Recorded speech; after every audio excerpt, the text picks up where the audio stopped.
And so without further ado, it's 10 o'clock. I want to turn it over to my good friend, and I include you in my co-sponsors, Scott. Scott J. from Minnesota and his partner, Karen, and I understand that they're going to introduce each other. Karen, you're first. Good morning. I'm Karen, and it is my privilege to introduce Scott. It is really a pleasure. Scott J., he has been instrumental in keeping the EA Fellowship moving forward. He is the president of the Board of Trustees, and he has started numerous groups, both in person and phone groups.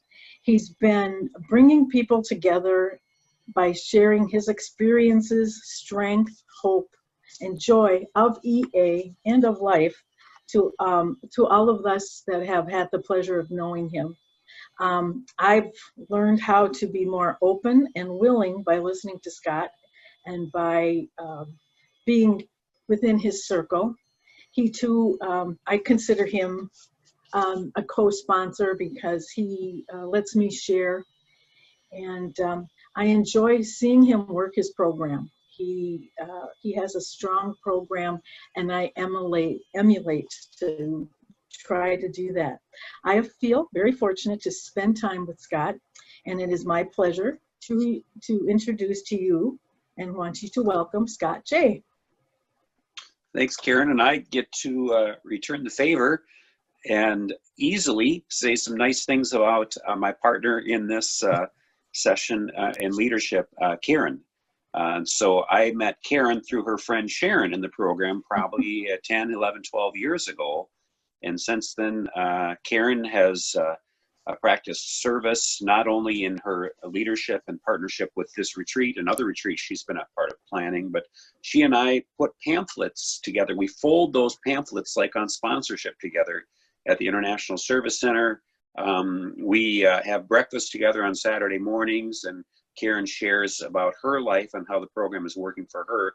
So she is one of those people that I look to as I want to learn from her life and successes that she's sharing, and then the challenges that she shares. It helps me to think about my own challenges. So I'm very happy to introduce Karen from Minnesota. And Karen, I think I turn it over to you because we are going to share our Serenity Prayer. So you're going to lead us into that. Yes, I would like everybody just to take a quick moment of silence, and then we will all share the Serenity Prayer as a group. Okay. God, you can unmute yourself. Okay. God, grant me this serenity. Grant me the serenity to accept the things I cannot change, the courage to change things I can, and the wisdom to know the difference.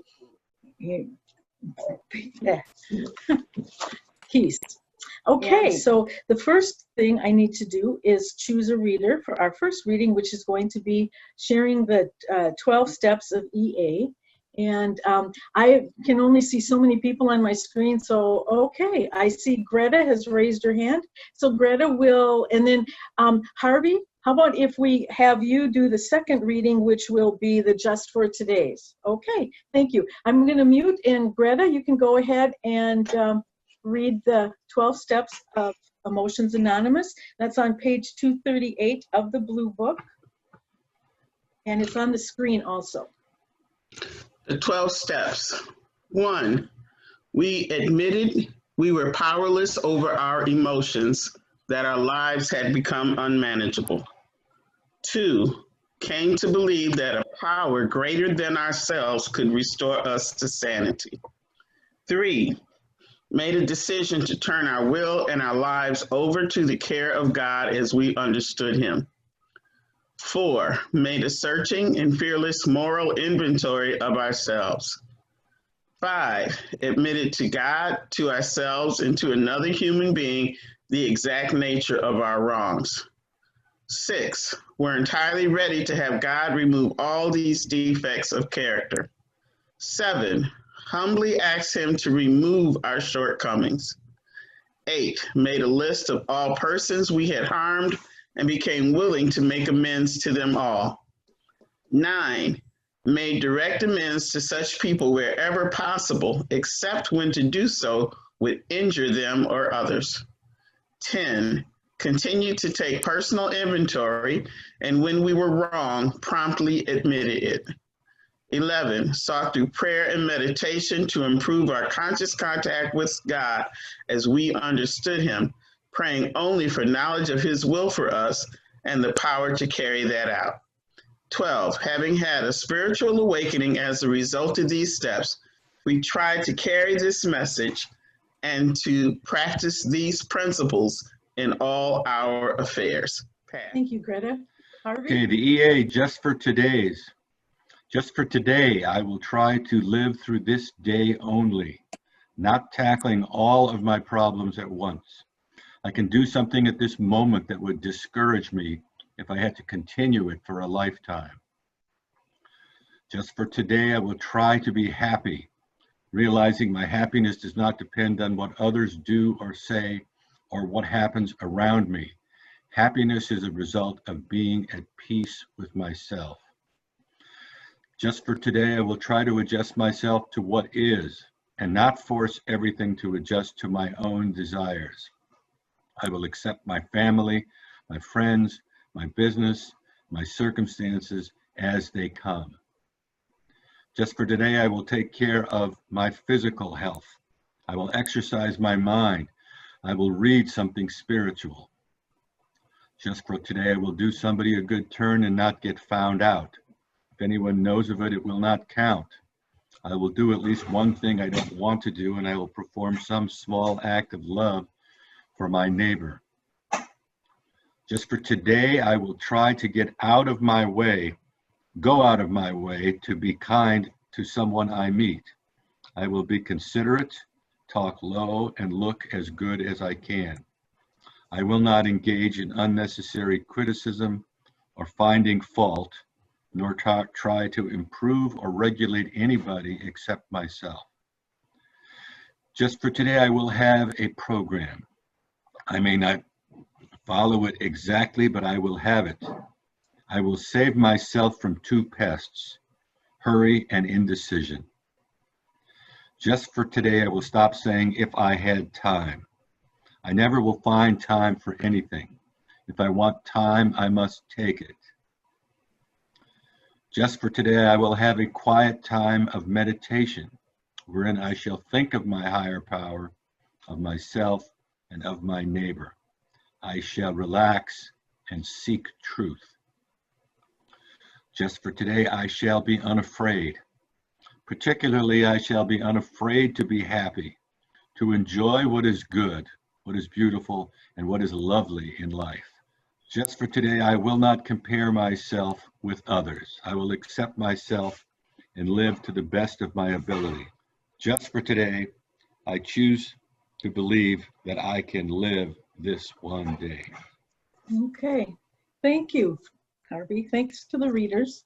Right now, I would like to read the intention for this morning's session.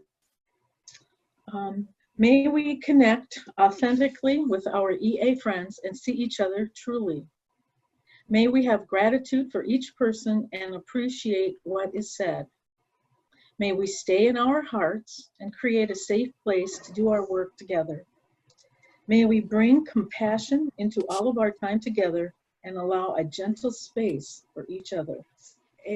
Leaders and readers are being recorded, and the small group sessions that we're going to have for breakout are not recorded, though periodically we'll ask some people to give a summary of the common themes of the shared small group, and that person will be recorded. These are recorded for an audio podcast to be posted later. Please remember that everything you see here and everything that you hear here should stay here. Okay, and at this time, Scott is, I'm going to turn it over to Scott. Thanks, Karen. So last night, if you were able to be with us, or even if you did not join the call last night for our the first part of our retreat. We want to do some sharing today, like they did last night, on experience, strength, and hope. And we're structuring the sharing in 3 ways: that you share your experience, what happened, what was hard, what was good over the last several months as there's been different challenges, whether you're in America or around the world. You'll share your experience, then you'll share your strength. What tools did we practice within the EA program? What didn't work and what did work? And then the third piece of the experience, strength, and hope is the hope. What good came from the experience that you had, even if it was difficult, and the practices that you used, whether they worked or not, and then what is good in your heart now. In just a moment, I'm going to ask for a couple of volunteers to share some of their experience, strength, and hope from the last few months, which they were able to explore last night, and to model that, both in the terms of the time frame and then the pattern here of first sharing experience, then strength, then hope.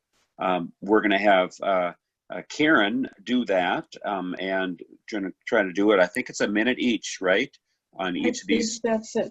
A minute to 2, yeah. And I'll. A minute to 2 minutes, and kind of spread it out between the 3 areas. So go ahead, Karen, and with that, I pass. Okay. Thank you. I'm Karen. One of the things that happened during the COVID shutdown was that my job, one part of my job went to being online. So I had feelings of a time that my job that I really enjoyed doing had become irrelevant when we went to online teaching. It was hard to think that a job that I loved and enjoyed wasn't as needed and valued as I had thought. I had put a lot of myself into this job and received a lot of joy and satisfaction by doing it. When I would start to feel sorry for myself, though, my higher power put people and experiences into my life to remind me to be grateful, and that I need to use the tools of the program, such as the slogans like, "This too shall pass," "Let go and let God," "Look for the good," and I also focused a lot on the just for today's. One thing that really helped was we continued to have Zoom meetings, and I continued connecting with some of my EA friends and also some other friends throughout the world. I was connected. I was reminded that I am more than just that Karen who does that job. That my years in EA have taught me how to look for the good and to look for the good in myself and others. Don't feed the negative self-talk, and use self-compassion like we talked about last night. When I get really anxious, and one of the things that I do is, and in my mind's racing, I start by focusing on where I am and what I'm doing, so I can breathe in slowly, concentrate on the now, and concentrate at where I'm at. One day when this bunch of anxieties just popped into me in my head, I was taking a shower. I was just getting out and I was drying my hair. So I dried my hair like you wouldn't believe, but just focusing on drying my hair took my mind off of all those anxious thoughts that were racing. And I was able to let go of what wasn't, that didn't happen, or what needed to be done later, because sometimes I forget to be in the now. And with that, I'll pass. Thank you. Thanks, Karen. And if you can use your eyes while I use my mouth and my brain to talk here, I'm going to be asking for a couple of people to raise their hand, either with the blue hand raised or raise your hand literally. So we're going to be sharing our experience, strength, and hope as Karen did. Karen had a couple of weeks to prepare for that. Not everybody's going to have that amount of time because you're going to have a couple of seconds. So, but we'll only interrupt you if you go on for, more than the 2-3 minutes or whatever. But Karen, do you see a couple people who you want to call upon to share their experience, strength, and hope based on how the last I'd like to share, but I'm on the phone. Sounds good. You want to go ahead and do that? Hello? Yes, I can hear your voice. I'm on the phone. Should I go ahead? Yeah, that'd be great. Why don't you go ahead and share for the next 2 or 3 minutes on experience, strength, and hope? Go ahead. My name is Joan. I'm from Baltimore, and I attend the morning meetings at 9:30 a.m. and I also attend to nighttime meetings. With the virus, at first I have panic attacks, and at first I had some panic over it. But then I decided, what can I do that I'm already doing or that I could do more of? And so my experience of writing poetry turned into a daily thing. And I send my poems now to a hotline because they love the upbeatness of my poems. And I send them to an ER at a hospital nearby. So that was quite something because I never did that before. And I found avenues where my talents could lead me that I'd never had before. And the main tool I used was just for today, the 7th tool. I will always have a program. Because when I get up in the morning, I'm not always that swift. But when I tell myself you must go to your program, I become a lot more calm inside. And I pray to a loving God, and I know I can feel the love. And also I learned last night that I must do more self-compassion. And I'm a life coach for somebody who talks about life compassion. So I'm surrounded by wonderful people, friends, and I'm very blessed. Thank you. Thanks for sharing. That's excellent. I'm glad we were able to get one of our telephone friends in. Go ahead, Michael. I have a desire to be emotionally well. And what happened to me was that COVID turned into a great opportunity to go to more EA meetings. Our local EA meetings closed down, and I started going to the phone meeting almost every day. There's this wonderful 9:30 a.m. phone meeting. And then I drifted out to California for an 11-step meeting after that. And I was able to really see my emotions. I was able to see God working in my emotions. And then when I was out there meditating, I started working on this concept of making amends to God. And I had heard that about 8 or 10 years ago, but it didn't mean much to me until I realized I was starting, I tried to start some workbook meetings on this awakening workbook that we worked on, and it was just like hell. I would get 30 people signed up for the meeting, and then half of them would drop out before we held the first meeting. So it was very, disconcerting for in a feelings way. And I was just okay with everything. I just pressed on, and people kept dropping out, and I was okay with everything. And, I feel stronger because of it. And then at some point, I discovered the source of my passive aggressiveness. It was related to being bullied when I was a child in school. And I realized that I'd done a symmetrical bullying with my brain power of the people that abused me physically.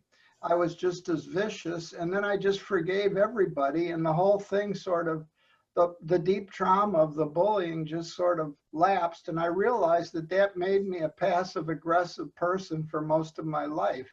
That passive aggressive pattern. I had retained that. And then I became willing to give that up. That had also caused me trouble of all my life. And I was able to source it because it came out of some of these, this practice of meditating out in California. After listening to my feelings, I began to see the way my mind worked.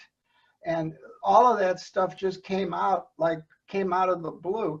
But I was, every day I've been trying to make amends to God. When I have trouble with my feelings, I understand that God is going to be with me. And first I address the feelings. If I'm feeling bad, I just say, thank you, God, I'm feeling bad today. I'm glad that I know I'm feeling bad, and it's okay with me. I want to work with you on getting better getting healthier emotions, to do your will. And that's a very good formula for me. It really works. It's been an extraordinary period in my life. And I have so much more energy now because I wasted so much internal energy resisting my emotions or fighting needless battles with people. So it's just been wonderful. COVID has been a terrific blessing for me. Thank you. Thanks, Michael. Appreciate both of the people who shared. And we're going to move into some of the content presentation of this retreat. You'll discover that this retreat is kind of like a meeting where there's open sharing, but it's also like a conference where there's presentations. And the whole theme around zooming into wholeness is to look at the 3 stages of recovery within the EA program that are found in the Welcoming Spiritual Awakening Within Me workbook. And last night was stage 1, which is that level of just understanding and trying to say, I need to surrender. So the first stage of recovery is surrender. Today we're looking at stage 2 in our recovery in terms of our emotional well-being and wholeness, and then the tools that we practice there. So to give us the content that we need to help best understand what stage 2 is, I'm going to need a reader who can read what will be shared on the screen here. And this is what stage 2 recovery is and what tools we practice there. And so I'm just watching on my screen. If somebody wants to volunteer, raise their hand to read what will be shared momentarily on the screen. We just need a strong reader who's willing to have their voice recorded as we go forward. So anybody who want to volunteer here? I see Emily's got her hand up. Excellent. Emily, you are the reader. Okay. You can hear me now? Thank you. Yes. Okay. I'm going to start at the top. Overview of recovery stage 2. In stage 2, we come to understand our patterns. In steps 4 through 8, we gain understanding by examining, accepting, and releasing our past. To get well, we must first understand how we got sick. Some of us were forced to bury our true selves in order to survive childhood.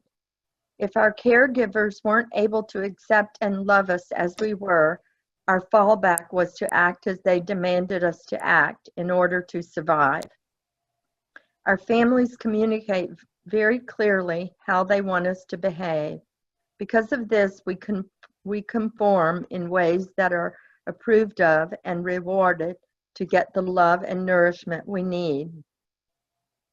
Many of us also experience trauma that forever changes us. This can be the crippling absence of love, validation, or nurturing. Trauma can also come as shaming, criticism, abuse, or abandonment. We quickly adapt to survive these circumstances. We shut down the parts of us that are being hurt. We put on a mask and develop behaviors that we hope will get us the support and safety we need. Very quickly, our real self can be locked into a deep place as we give ourselves to this strategy for surviving. These survival behaviors became a counterfeit self. Eventually, we may come to believe that we actually are this new made-up self. In fact, our real self is still inside us, waiting for the moment when we are strong enough. We have to allow our higher power to bring healing to us for the trauma of having to abandon our real self.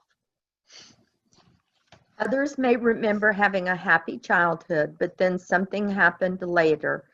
We became unhappy with our circumstances or ourselves and couldn't find joy.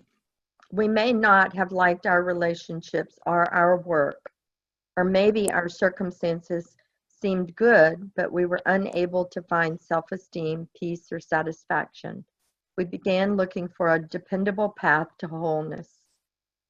Stage 2 takes time to accomplish. We must undergo a journey of deep remembering and mourning. It's important for us to know as we begin that we do not have to face everything on our first run through the steps. Indeed, many passes through the steps may be needed to bucket out the muck that's covering our true self. We are on a deep journey to deeply understanding and releasing any false beliefs about ourselves. It takes a deep surrender and intention to uncover our true selves. Our early focus is regular meeting attendance, working the 12 steps, and working the tools of the program. If we have experienced trauma in our life, some of us also find great benefit from therapy. Many of our challenges involve facing our habit of needing to be in control and our difficulty handling conflict. It may be necessary to go to more than one meeting a week and have more than one sponsor or type of sponsorship. Then we get the courage and strength we need by turning our shortcomings over to a higher power of our understanding. We find that many of our core addictive patterns are similar. We often have fear-based personalities which we keep alive through habits of control and avoidance. By facing our fears and other primary emotions directly, we find they lose their power over us. We begin digging deeper by doing our own personal fourth step recovery. Thanks for sharing that. And so what we're going to be doing now is I'll be asking for 4 volunteers to either share their questions or short thoughts about stage 2 recovery and the reading that we just had. Again, the context here for those who are new to the program is we practice the 12 steps of Emotions Anonymous, and the first 3 are really about surrender. Today we're looking at steps 4 through 8 this morning now in our stage 2 recovery, the level of understanding. And so we're just going to look to see if we might have kind of in a large group sharing. Everybody will remain muted, but the 4 people who are going to share, they'll each get a chance to either ask questions or kind of some of their thoughts, because this is kind of a new concept for some people that there's 3 stages of recovery. But we're going to look at second stage recovery, and I'm looking for people to share 1 to 2 minutes on this topic. And I'm just going to look for some hands that are raised, or Charlie, you're pretty good at noticing hands raised too. So we'll try to get all 4 of them named right now, and they'll just go in order. Hey there, I am Kathleen, and I am powerless over my emotions. So reading this is wonderful, listening to it. For me, what triggered me to have to re-practice, I'll go back to 1, and then I'm sort of in that this 3, 4, 5 stage is with my my doctors, my current medical team, because of things beyond anybody's control. 3 of them have lost their jobs because their clinics have shut down. And so going through that transition and realizing that some physicians are really good. It's like I can just tell, hey, you guys are working a program. I'm not sure where you're at, but we just have common language of being able to sort of sit with each other. But for me personally, what I've discovered is that it's been really powerful. We talked about earlier the reflection or meditations when we did the prayer, sort of the meditation time. Is there's 3 things I remember that my doctors have shared. Number 1, hope can never look like yesterday. 2, that I asked one time, I was like, is it okay for me to talk about my body parts in the 3rd person? And my doctor said, I would be very nervous if you didn't, because how your body functions or doesn't function is not a representative of who you really are, which is what sort of jumped in my head as I was listening to her read. And the final thing is that they remind me, it's like, you have all the tools you need to get through this gap. So just lean really hard into your spiritual program and trust that we're going to find what you need so you can be safe, which is sort of a double-edged sword for me at times, because it's comforting. I want them to be honest with me, but at the same time scares the bejeebas in me and just forces me to have to deal with the fact that I have to be present every single day. So, and the best example I have for that is when we had the silent meditation, I had to turn off my video because I listen to music and do Tai Chi at the same time to calm myself down and keep my body happy. And I just thought that would be distracting. So But thank you. I am going to enjoy today because this section is definitely in my face like a big billboard. So with that, I pass. Thanks, Kathleen. Appreciate that share. We'll have 3 other people share. Currently, we're doing our large group sharing, and it's going to be the 1 to 2 minutes as Kathleen modeled. When we get into our small group shares, we're going to be in groups of 4. Everyone will get a chance to share 4 minutes each for 16 minutes total. But we're not to small groups yet. We're in the large group. I'm looking for a second person who wants to share 1 to 2 minutes on kind of what they just heard in this stage 2 recovery reading. And anybody who can see a hand raised, like Charlie or I see Karen, Alex help me has out. his hand raised. Alex does. Awesome. Alice, you're next. Alex H. Go ahead and unmute. Thanks for welcoming everybody. So I'm new to the program, so yeah, so I find stage 2 very promising. I'm going through a whole lot. Of course, I haven't started working 12 steps of EA yet. First, I didn't even find out about EA until a couple days ago when a counselor told me to check the search sheet out. But yeah, in stage 2, it's been so beneficial. Right now I'm in stage where, hey, like, I see see if it's a good match, I'll see if it's the right thing for me.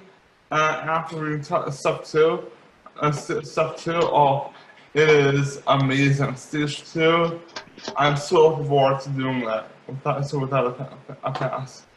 Thanks, Alex. Appreciate that. We'll look to our 3rd volunteer that someone can spot. I see Greta has her hand up. Go ahead, Greta. Thank you for sharing 1 to 2 minutes on stage 2. Just for my own reference, says in steps 4 through 8, we gain understanding by examining, accepting, and releasing our past. And that has been my experience in EA. I am learning to, instead of running away from my past, I can face it. Instead of rejecting certain parts of my past, I accept it. And I'm able to, because I can look at it, accept it, I can release it. So stage 2 for me has been wonderful. I think one of the promises of stage 2 is that we do not regret the past nor wish to shut the door on it. And I'm just thankful for that, because there have been so many parts of my life that I have kept hidden, that I have kept as secrets. But if you do stage 2 correctly, you don't necessarily reveal everything to everybody, but you reveal everything to somebody. And that actually, for me, has been instrumental in accepting myself. It's anything, it's like people say, you're only as sick as your secrets. So I'm thankful for the releasing of those secrets. I'm thankful for accepting those parts of me as valid. When I look at the things that have gone on in the past few months, understanding how I negotiate life with all these challenges is critical for me. And thank you, Greta. Appreciate that share. And by my count, I've got room for 1 more share, and then we're going to move into a more conversation about what stage 2 recovery is at. So we need a 4th volunteer. Charlie, you need somebody hand raised? Dave and Mary, or Mary? Yeah, Mary. Okay. Go for it, Mary. So for me, my trauma was growing up in a family where my father was an angry alcoholic, and there were 6 children in our family, and my mother was a teetotaler. So she was a big time codependent, and also a good manager of our family. So anyway, I, as a young child, was often fearful and afraid of a lot of things, mostly like what other people thought about us, and also kind of how we silently suffered through this whole thing, my siblings and I. And then over the years, you know, a lot of my siblings have had, you know, various addictions and such. And for me, I was more of a control freak, I think. Okay, so anyway, so I was a control freak, and now I'm 58 years old, and I've gone through some therapy and then gone through some codependency 12-step groups and such. And what I'm coming into the realization was that, again, you have to mourn the past, I think. And I think I've kind of come to that stage of like, okay, that was the past. I was hurt by it, but it's time to move on. And so I'm thankful for that. I'm thankful for everything that's happened in my life in the past, because it, you know, has gotten me to this point today. And anyway, what was I going to say? So I'm thankful for this retreat specifically, because it seems like it's so well laid out that those that I've never seen before in any other retreat that I've gone to. I am so appreciative of this time that we have here today, and that we get to share our experience with so many different people around the world. That's exciting too. So, but anyway, I'm hopeful, and I really enjoyed this morning's meditation, and I'm going to take that with me this morning, the St. Francis's CAC one, and then about kindness too, that is so critical. Thanks, Mary. So we are now going to dig a little deeper into the foundation of stage 2 recovery. As we mentioned, it's steps 4 through 8.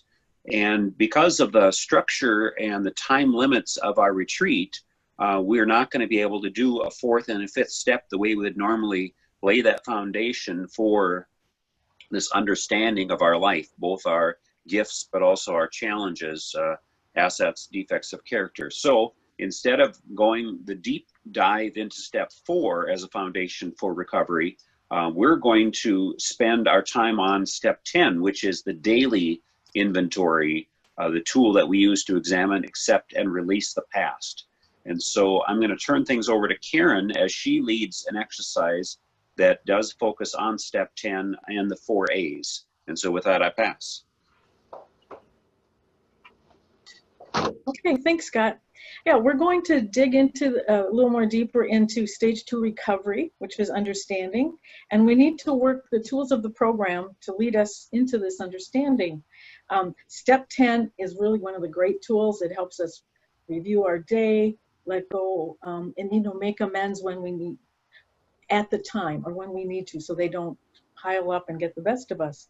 In the workbook, there's a great exercise called a practice exercise for working the 4 A's, which are acceptance, attitude, awareness, and action, not always in that order.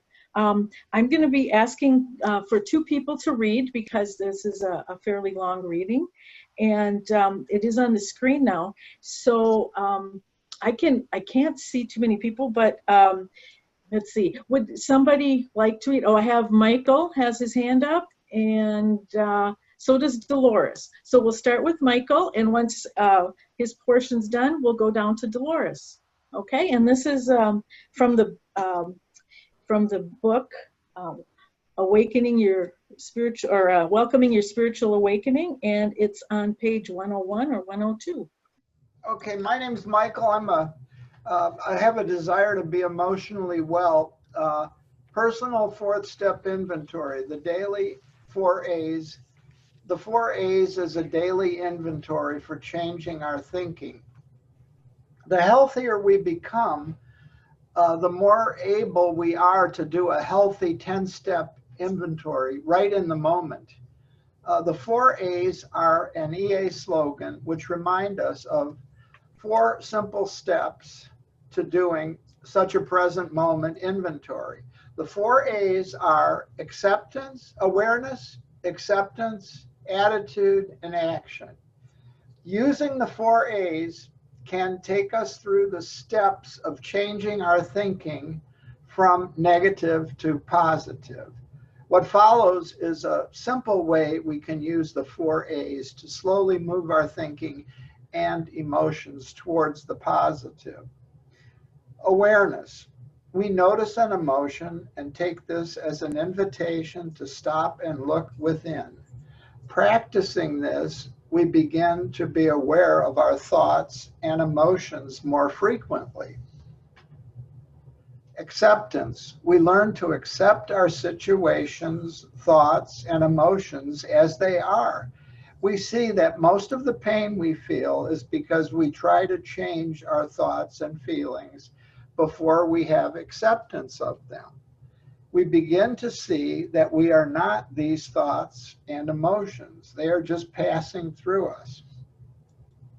Attitude. Our attitude is the tone or feeling of our thinking.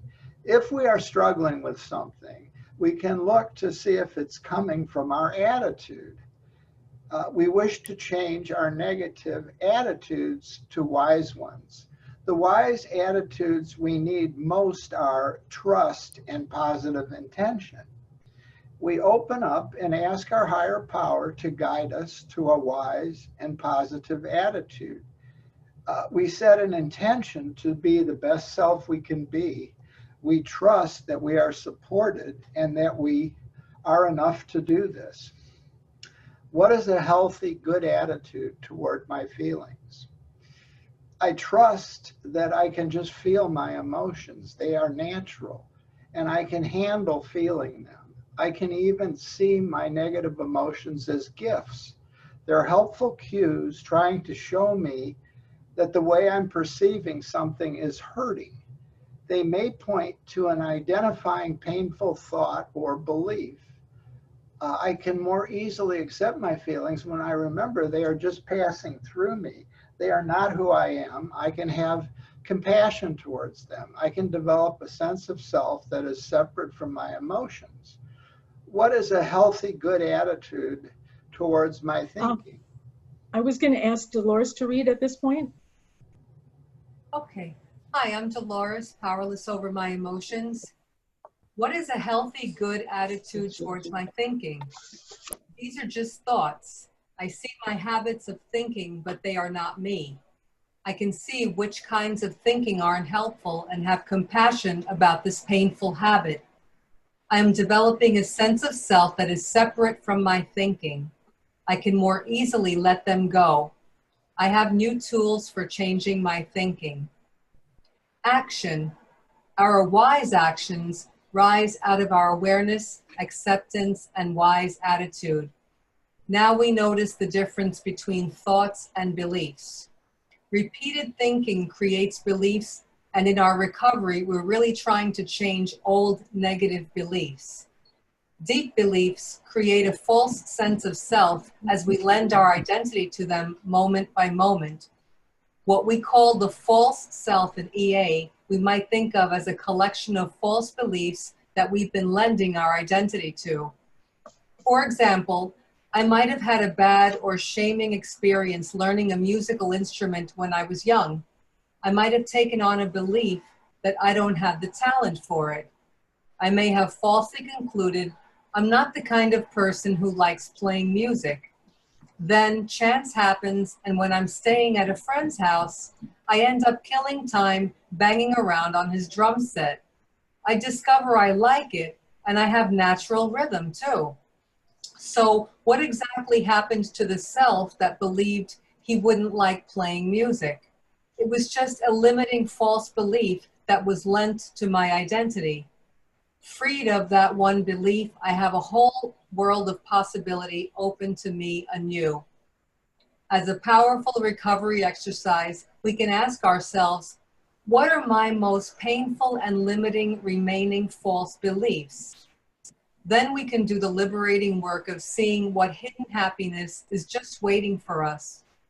By finally becoming aware of our most deeply buried powerful beliefs, we fully open the door to the change we seek. Okay, thank you. Okay, at this time, we're going to break into small groups. 4 people will be in each group, Each person should have about 4 minutes to speak because the group will be 16 minutes. You will receive a notification on the screen who's going to be in your small group. Tom is figuring that out as we speak. And then you will be paired up with 3 other people. You really can just sit there and wait, and then you need to unmute, or I think we're all unmuted once we go into the small group. Then the questions will show up on the screen in the chat mode, and you can share and open up with your group, and then we'll come back after this. So I'm going to read what we're going to talk about just for those people on the phone that might not be able to see the screen. It's what stages have I been in and have been working to surrender, stabilize, and understand the practicing of the working the 4 A's. Awareness, which 2 recurring thoughts hurt me the most and what emotions do they stir up? Acceptance, what do I do to accept these thoughts and these emotions? Attitude, how do I need to see these thoughts and emotions in order to restore detachment, compassion, and trust? And then action, what can or will I do to remind myself each day of these new beliefs and attitudes? Okay, so now Tom will put us into small groups, and we have 16 minutes to discuss that. So I think he's asking us to join a group. So I'm going to click. Hey, Charlie. Well, what we found last night was that when everyone else gets put into a small group, what we're going to do is to continue the same discussion here, because some people will come back early. And so for the next 16 minutes, let's do the exact same exercise that they're doing in the small group. There they are on screen. Karen just read the questions about awareness, acceptance, attitude, and action. And we're asking people to check in. I'll model it. And so my name is Charlie, and although I'm powerless over the rising of my emotions, I'm on a joyful journey through these steps. And I think we're supposed to all introduce ourselves who are still here in the large group. And then this is also going to be recorded, folks. What happens in the next 16 minutes in this large group is recorded, and so it's for the podcast. I'll continue. The question, what recurring thoughts hurt me the most? And this is hard to say out loud, but one of them, probably the core one, is I'm not okay, and I'm never going to be okay, which is a very, very painful belief in me. The emotion that arises in me when I have that happen is a feeling of shame and despair, and acceptance. What can I do to accept these thoughts and emotions? I like the expression that I'm powerless over the arising of my thoughts and emotions, because by the time I notice them, they've already happened. You know, and it doesn't mean that there's nothing that I can do about it now, but those thoughts have already happened, and these emotions are present now. And so the first thing that I have to do is I kind of feel it in my body. I also have a limit on the amount that I can feel in my body. That is to say, I can get pushed out of my window of tolerance by these powerful feelings of shame and anxiety. And so I kind of titrate with it. I have this expression, touch and go, or orbit from a distance, you know, and so I take a moment and I feel, okay, it really hurts for me to believe I'm not okay and I'm never going to be okay. Feel the pain of it, the sadness, and then I notice the thought, and then the attitude. What do I need to see these thoughts and emotions in order to restore detachment, compassion, and trust? I have developed affirmations about that. First of all, I tell myself, this is a false belief. This thought is occurring, and I'm immediately compassionate with myself. So the attitude that I have is compassion and also understanding. It's like I develop a separate sense of self when I'm noticing it. So I watch and, okay, there's this emotion. One of the things that I like to use is the idea of that these emotions are like dashboard warning lights on a car, okay? And they kind of flash, and they also have a sound, a buzzing sound, and it's actually in my body. It's kind of uncomfortable. And what I have been doing is like getting mad at the warning lights, right? Dang those warning lights that are telling me that my engine's not running right. When in fact, I go, okay, these emotions are trying to help me. These emotions have just told me that I've got a thought that's hurting me, this belief that I'm not okay and I'm not going to be okay. So I can accept the emotion. Oh, when I look at this the right way, when I have an attitude of compassion and also that this is how human beings work, then I can accept the emotion and I can turn myself towards the thought. So action, what can I do that will remind myself each day of these new beliefs and attitudes? At that point, the attitude for me is rescripting. So this belief, it's not true. I have a practice where what I do is I name this thought. I'll ask myself, what is the thing that I'm telling myself that's hurting the most? And then with higher power, I'll pray and reflect, and I'll create an affirmation for myself. And so in that spirit, on this thought, I'm not okay and I'm not going to be okay. I have to tell you, I've got dozens of affirmations that I tell myself now that are the actual truth that my higher power shared with me, like, may I be only grateful and pleased with myself. Another one that I tell myself when I'm coming back to the right attitude or rather the right action is I'll say, I do my best and my best is wonderful. So this is the way that I practice the 4 A's. I notice what I'm thinking and feeling. I go through the acceptance, feel the emotions. I don't have to stay stuck in it. I don't wallow in it a long time because I can get pushed out of my comfort zone. So I kind of touch and go, feel it for a while, and then do the work. Accept it, have this attitude of compassion and acceptance. I'm just human. And then turn towards the truth, my higher power and the loving truth that I've learned from this program. And so I'll pass. Charlie, this is Scott. Thanks for your share. I was curious, with 9 participants, are we just going to go with 4 people sharing, or how are we going to divide up the remaining time? Because we've got about 11 minutes left. I would suggest that people take about 2 minutes each and see what happens. If we have longer time at the end, people can check in a second time. Very good. I can go next. I can probably do it pretty quickly. My name is Scott, and for me, the awareness, I have this thought that I'm not enough, that there's something wrong with me, there's something wrong with the world, and I will be rejected. The emotions that they stir up for me are a lot of fear, a lot of sadness, and sometimes sort of a numbness, the emotion of numbness, feeling nothing, sticking just in my head. For me, the acceptance is to know that I can just be present and I can wake up to the moment of that fear, that anger, whatever, and to say, being human means I'm going to have these emotions, I'm going to have these thoughts, and then the attitude that I can try on helps me to find hope.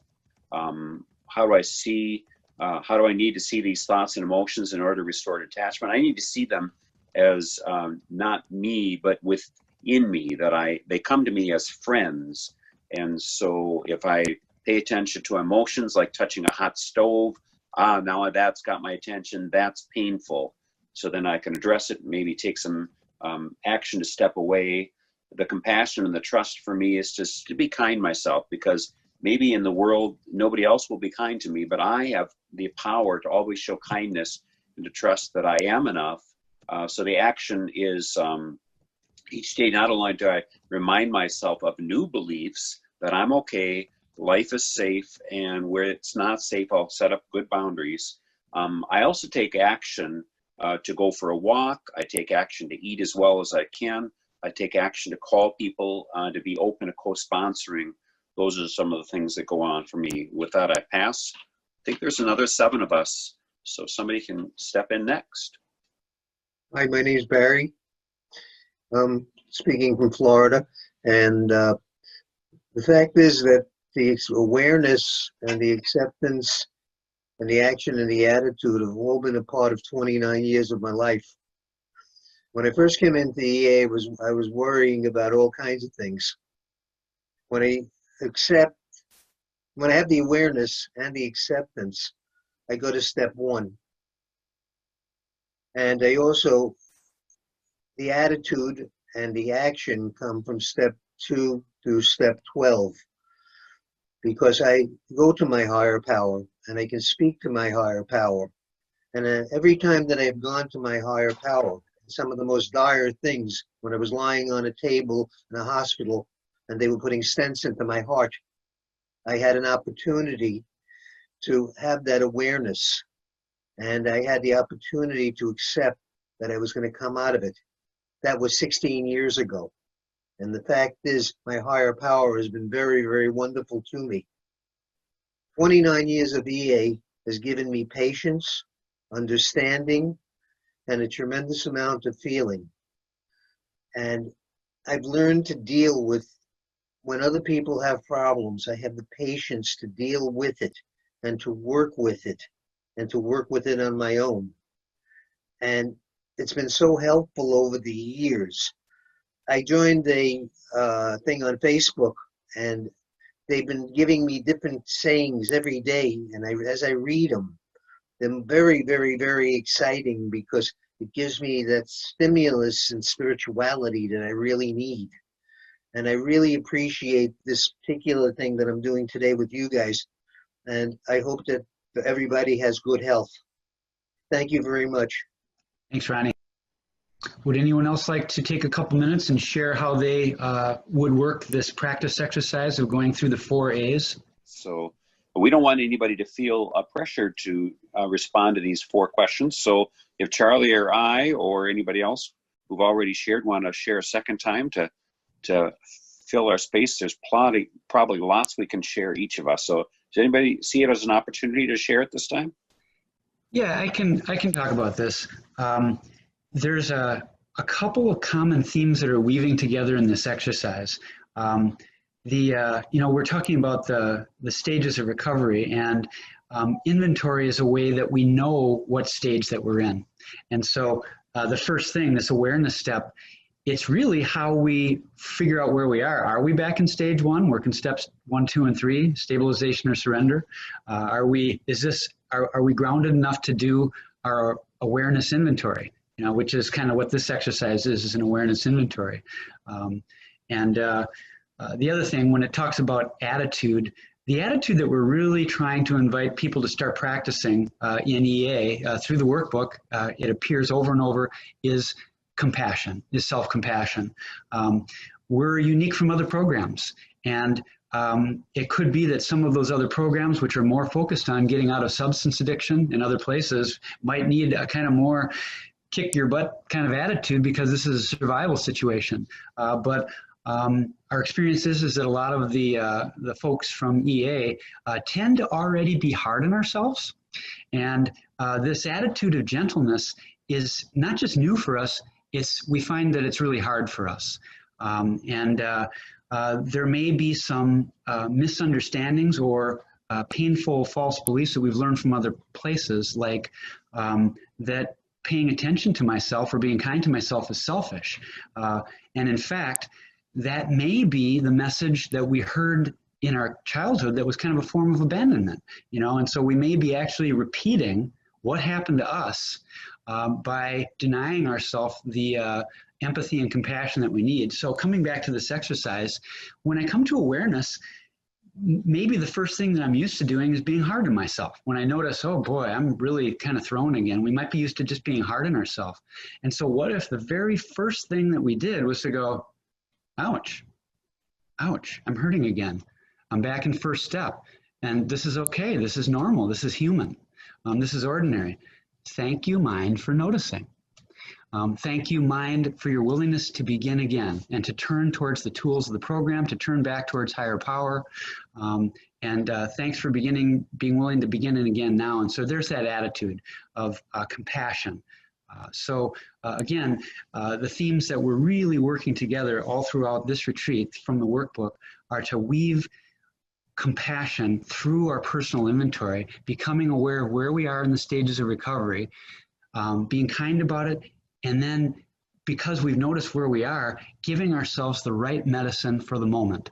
Because if we're in stage 3 thriving, we don't need to go back and bucket and dig in the mud. We can share our experience, strength, and hope. We can enjoy the joy that our higher power does want us to have. But if we're in a stage 1 moment where we've been thrown again, time to go to the tools of recovery. Thanks, Charlie. Again, we'll lift up the opportunity, not as an obligation, but if anybody wants to share for a couple of minutes. Charlie, do you know how many minutes we have left? I don't actually know. I think we got a few minutes. Yeah, we're like 2 or 3 minutes, I think. Well, if nobody else has anything to share, I'll share a second time and then just watch for the time to wrap it up. What I'm appreciating about the 3 stages of recovery is how we kind of go in and out of them, as well as maybe progressing in somewhat of a linear fashion. So to start with that level of surrender, to say I found this program, it's definitely going to help me to deal with my emotional challenges and to grow towards a sense of wholeness. But before I can move from stage 1 of surrender, I definitely need to go to that second stage of understanding. And sometimes I can find myself in stage 2 or stage 3, which we'll get to later today. And yet, even though I'm at a level of understanding and moving towards thriving in stage 3, suddenly in my moment of thriving, stage 3, I'm back to surrender because something is so overpowering, some thought, some emotion. And so I can both be in stage 1 and kind of linearly in my life and growth in the program, I can be at stage 3. So that's what I'm loving about the new presentation of how the 12 steps can be divided up into 3 stages. And our recovery is both a progression, but also a cycling in and out of stage 1, 2, and 3, but moving towards 3 in our whole life. And with that, I just told them that there's 60 seconds left. Well, I think if I had 60 seconds left in my life, I would call people that I loved, and I would show appreciation to higher power for the opportunity. But I think you're just saying 60 seconds left in these small groups before we join the large groups. Is that true? Pretty much.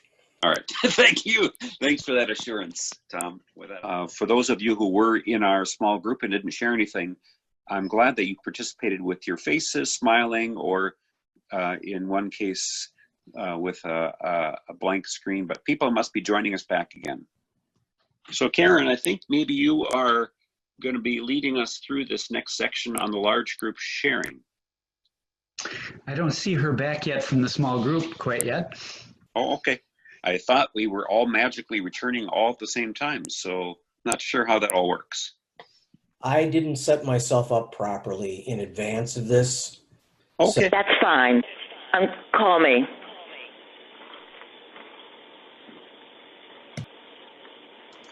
Okay. Is everybody back? Hello, Antoinette. Back.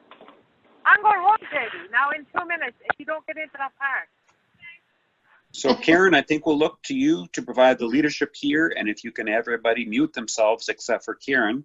Karen, you can lead us in the large group sharing. Okay. So right now I'd like to select 2 people that are feeling like they have some things they want to add, share with us that they learned in their small group. Karen, you're muted. Karen, I muted everybody, so you need to turn yourself on. Okay, sorry. Okay, now I'm back. All right, so I don't know what anybody heard, but we're gonna do, we're gonna have a few people, 2 people share what they what they learned, or what their small group discussed that they would like to share with us. And if I honestly can only see 5 people right now on my screen. Oh, here we go. Maybe I'll go a little more. And so if somebody is willing to share something about the 4 A's, either what was discussed in their small group, or just some of their own personal feelings about the 4 A's or one of the 4 A's, please. I see that Michael has his hand up. Okay. Michael, go ahead and share. You have about 2 minutes. What I wanted to share about was depression. That's really been my lifelong problem. Okay, and I've always resisted feeling it. And what I found that works is I just accept that I'm feeling depressed. And usually that's triggered by some kind of thoughts like either I've got too much to do, you know, and that's related to anxiety, and or that you know, nothing in life will ever work out. Sometimes I'm lonely. Depression, if you read the depression pamphlet of VA, it's a very complicated sort of emotion. It has a lot of symptoms. Some, you know, and I've had enough of the symptoms to be really confused about it. Depression just doesn't hit me one way. You know, sometimes I just feel like I don't have any energy, but that's not always the case, because sometimes I will run from my depression into frantic work activity or kind of manic activities. I do all kinds of volunteer work just to avoid my depression. Then I crash and burn, or I might overeat, go into addictions, feel shame, feel lonesome, you know, because you know, and it doesn't matter whether I'm involved with a relationship or not. I can be the loneliest person in the world with people all around me because I'm not vulnerable. I'm not going to talk about what's really bothering me. I'm going to try to zone out and, you know, laugh about it when I'm feeling like crying. I'm just not able to deal with it. And what really works for me is just accept that feeling, read the depression pamphlet. If I've got anger or fear issues, they can stuff the pot of depression. And so I try to handle my anger and fear with a higher power. And anger and plus fear plus God equals love. If I ask God to help me marry my fear and anger together with his power and take the next right action, I can come out of the depression in no longer than about 45 minutes now. And sometimes, you know, like what those readings said is when we have these overwhelming feelings, that's really like the first thing to deal with. And I would always say that's the last thing to deal with. I'm going to take some other kind of action. I'm not going to sit with my feelings until I know what the hell to do with them. And it helps to have other people to talk to. It helps to have meetings to go to. So I love that daily phone meeting because I can hear other people talking feelings. And this program is so important to me that I like to dwell on my feelings several times a day. And the first thing I want to be aware of really is how I'm feeling. Because the thoughts and everything else, they're not nearly as important as the feelings, because the feelings will determine the actions. And a lot of times I've got a bunch of stinking thinking going, so I've got to reverse that, be grateful, try to thank people for the things that they do for me, like my wife and my children. You know, thank you for your wonderful accomplishments. Instead of noting everything negative about everybody, if I do the gratitude shift and, you know, just acceptance and awareness, and then how do I handle the anger and fear? Well, I just ask God to handle those for me, because the energy from the anger is what's supposed to make me do something to make my life better. So the question is how to harness the energy. It's not so much being angry is not a problem. It's what we do with it, according to these pamphlets. And, you know, that's exactly right. So it requires logic to handle the anger.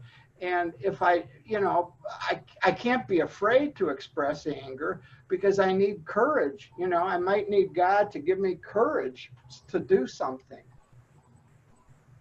Okay, thank you, Michael. Is there anyone else that would like to speak up? Okay, Russ. Is that Russ from St. Cloud? Yep. Okay, Russ, go for it. Well, our group was me, myself, Marilee, and Kent. And the best I can summarize is the fact that we all have good experience with the program, and it helped us all a lot. And as to the questions, coming in the first time around to help the person a lot in accepting themselves, because before that, everybody had a problem with with that. And as we got more aware of ourselves and stuff we could accept ourselves in, aware of ourselves, and then work on changing the problems that are causing those problems. I don't know if that sounds right, but I asked Ken and Marilee if that sounds close to what we were talking about. So with that, I'll stop. All right, thank you, Michael. I'm Russ, I'm sorry. I'm looking at one picture and saying another thing. At this time, Charlie's going to offer us some stretching options, because we've been sitting and kind of, thinking heavily for a while. So I'm going to introduce my good pal, Charlie. Here he is. Hey, gang. Can we have a bathroom break before stretches? People are free to leave anytime they want. So if you need a bathroom break, just go ahead. There'll be a little bit of talk beforehand, Russ, so you won't miss the actual stretching. Anyways, hello, everybody. Before we do a few body stretches, I just want to talk a little bit about some stuff that we've learned about trauma.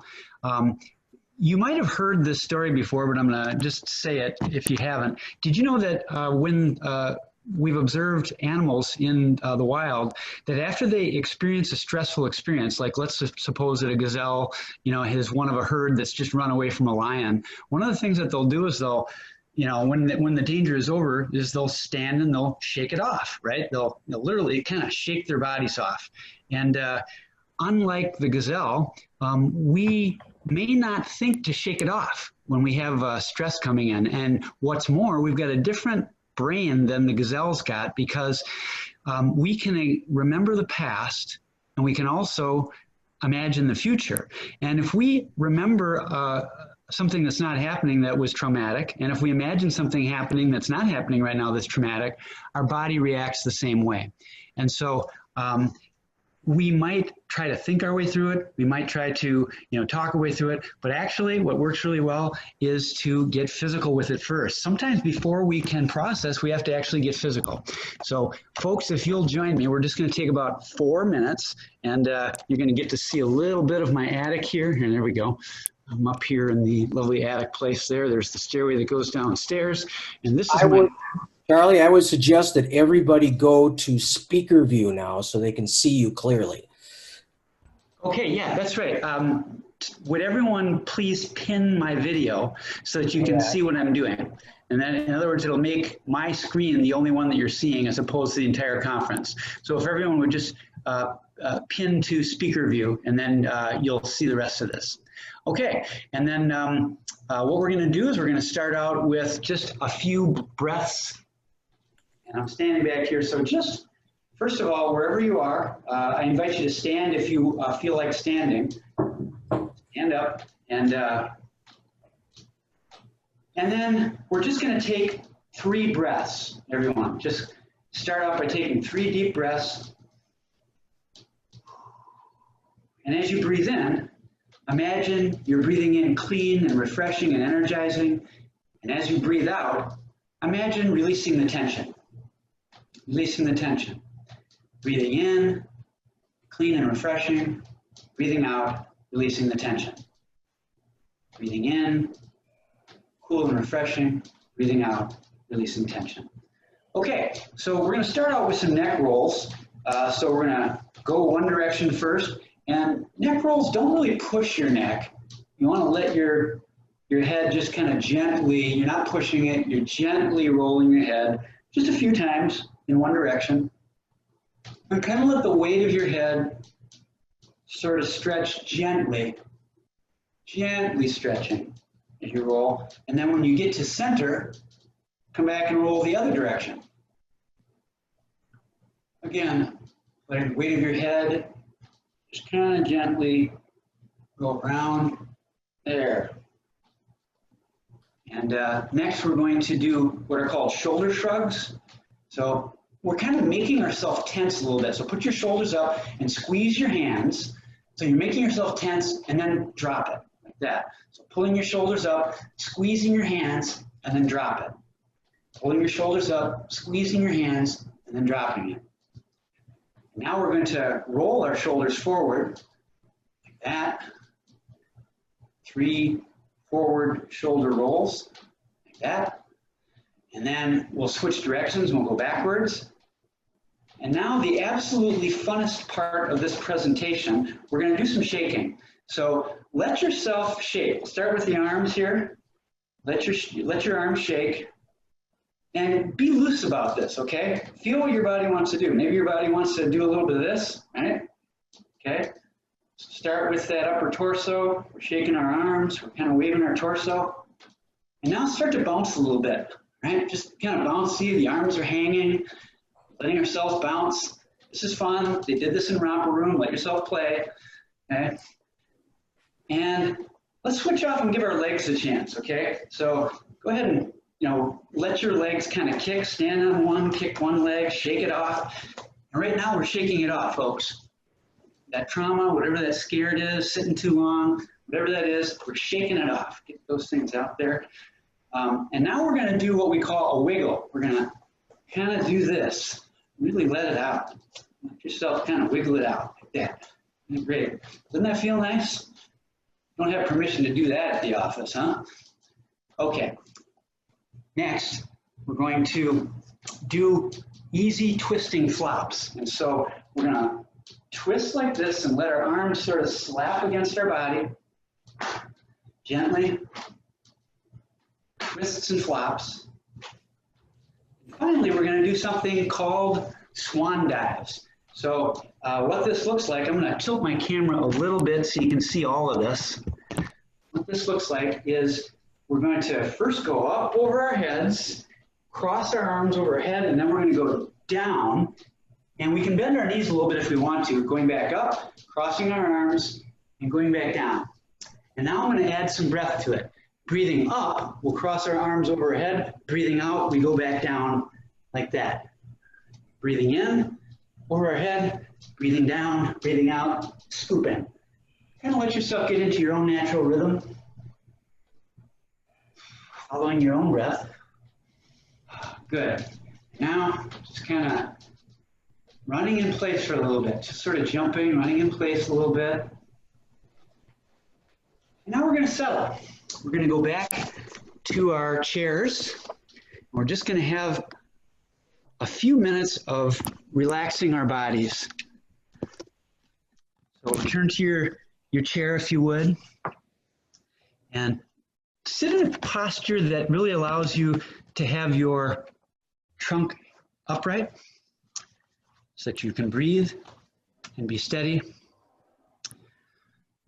And now, again, breathing in, cool and refreshing, breathing out, letting go any tension. Breathing in, cool and refreshing, breathing out, letting go of tension. And we're going to just briefly go through the body. Start breathing in, relaxing the face. Actually, let your facial expression kind of soften and hang. Breathing in, cool and refreshing. Breathing out, relax the entire head and neck. Breathing in, cool and refreshing. Breathing out, relaxing the shoulders. Relaxing the arms. Relaxing the upper back. Breathing in, cool and refreshing. Breathing out. Relax the whole upper torso now. Soften the arms, soften the hands. Facial expression soft. Breathing in, cool and refreshing. Breathing out. Relax your waist. Relax your thighs. Relax your knees. Breathing in, cool and refreshing. Breathing out. Relaxing the legs all the way down into the calves and ankles. Relaxing the feet. And now aware of the entire body, breathing in and breathing out. Breathing in, aware of the whole body. Breathing out, aware of the whole body. And noticing any remaining pockets of tension and allowing them to soften, like softening the face, softening the upper torso. And finally, just returning to the breath. Breathing in, cool and refreshing. Breathing out, relaxing everything. Sharing this moment of quiet. And when you're ready, open your eyes and begin to come back into this space. Karen and Scott. Thanks, Charlie. I appreciate that. And we are going to just carry on in our retreat. For those who've just joined us, we know people are popping in and out of our weekend retreat, but we are moving into a deeper stage, deeper element of stage 2, our recovery of understanding. We're going to look at what it means to say you're powerless over your emotions, because you hear that phrase sometimes, actually quite a lot, in Emotions Anonymous. And so I'm going to ask for 2 readers to raise their hand to say that they would like to read. And we've got something that'll appear on the screen, and it'll be divided up about halfway, and we'll try to get each person to read half. And then after we've finished hearing these 2 people read, what does it mean to say I'm powerless over my emotions, then we're going to break into small groups. So pay attention so you can participate in the small groups. Just need a couple of people. I see Marilee is raising her hand, and so I think Marilee is agreeing to do it, and then Elaine is also willing to read. So Marilee can start us off. If I've correctly understood her hand raised to mean she's volunteered to read, and then Elaine, you'll do the second part. Hey, I'm Marilee, powerless over my emotions. What do we mean when we say we are powerless over our emotions? EA is unique among 12-step programs because it teaches that we members have been addicted to trying to control or avoid our emotions. Many of us have had other addictions to things like alcohol, food, or codependency. However, when working the EA program, we discovered that the purpose of these other compulsive behaviors was to control or avoid our emotions. We've always tried to control our emotional state. It seems we only want to feel good. In EA, we finally learn that we can just accept our emotions. We can actually feel them and learn to live with them. Most importantly, we learn not to identify with either our emotions or our thoughts as our self. Thus, we learn to develop a sense of self that is separate from our ever-changing thoughts and emotions. The first step in almost all other 12-step programs is about admitting powerlessness over an outside object, like drugs, alcohol, or food. Other programs focus on admitting powerlessness over behaviors like codependency, overworking, or gambling. The EA first step suggests we are powerless over our emotions, which are inside us. But in recovery, we find hope in knowing that our painful mental habits are not permanent. Once we open ourselves up to wisdom and help, our emotional lives will change for the better. We can learn to live and act skillfully with our thinking and emotions. It might be more helpful to say that we are actually powerless over the arising of our emotions and the conditions which formed our emotional habits. Those of us who grew up in dysfunctional homes have a history in biology that created strong mental and emotional habits that are negative or destructive. However, after we accept this fact, there are many, many things we can do to positively change the direction of our emotional lives. So while it's true that I can still be overpowered by my emotions, that does not mean that I'm powerless over them. Pass. Okay, Elaine, if you can pick it up, you might be still muted, or maybe you didn't hear her say pass, but Elaine, you can pick up there. And sorry, there may be I'm sorry, I've got it. Okay. There are other ways that we are powerless. For example, we are powerless about what's already happened. We are powerless to control other people or outcomes. We're also powerless over any thoughts and emotions that have already arisen. We cannot change the place that we are now starting from in our body, mind, and heart in this moment. We have deep habits of body, mind, and emotions. Even though our wise intentions will help to create our new habits, this will take time. However, there are also many ways that we are not powerless. For example, we now have healing wisdom and support that we didn't have before. Using EA's tools and steps immediately improves our emotional journey. We begin with a diligent study that understands the power and effects of our own thinking. We turn our lives over to guidance from a higher power to lead us into a new and empowered relationship in our mind and emotions. We turn to this higher power whenever the gravity of our mental habits starts to take us down the same tired pathways. We may believe that we really want to get well. However, we've been surprised at how many of us resist the changes we so desperately need. Many of us have struggled for years before we really let in the enormity of our problem.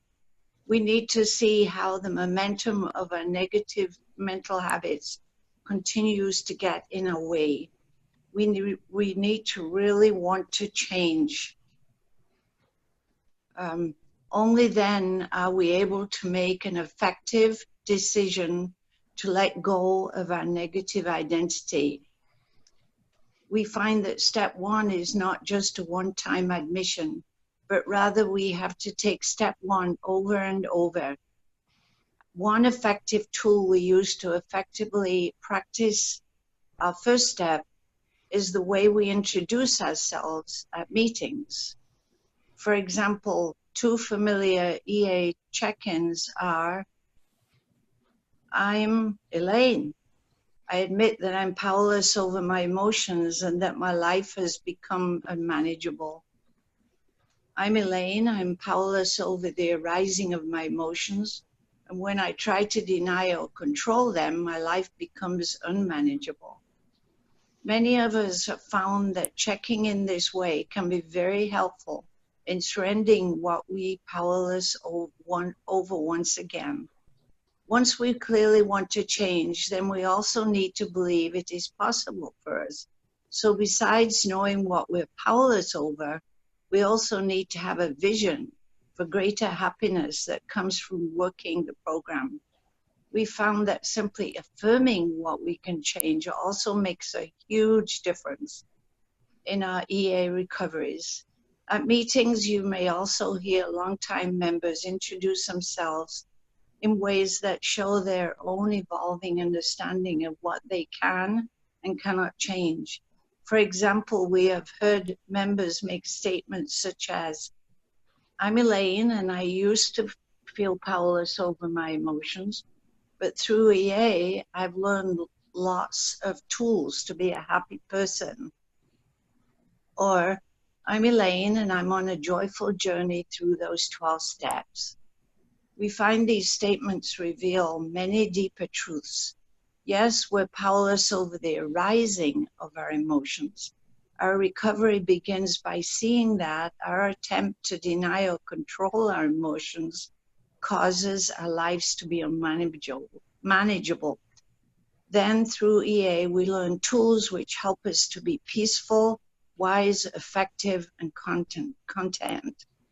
EA is a place where we get support in learning a healthy, accepting relationship with our thinking and emotions. It's been joyful and empowering over time to watch these liberating check-ins spread in news. We observed that when members with lots of recovery check in with a new introduction, it's liberating.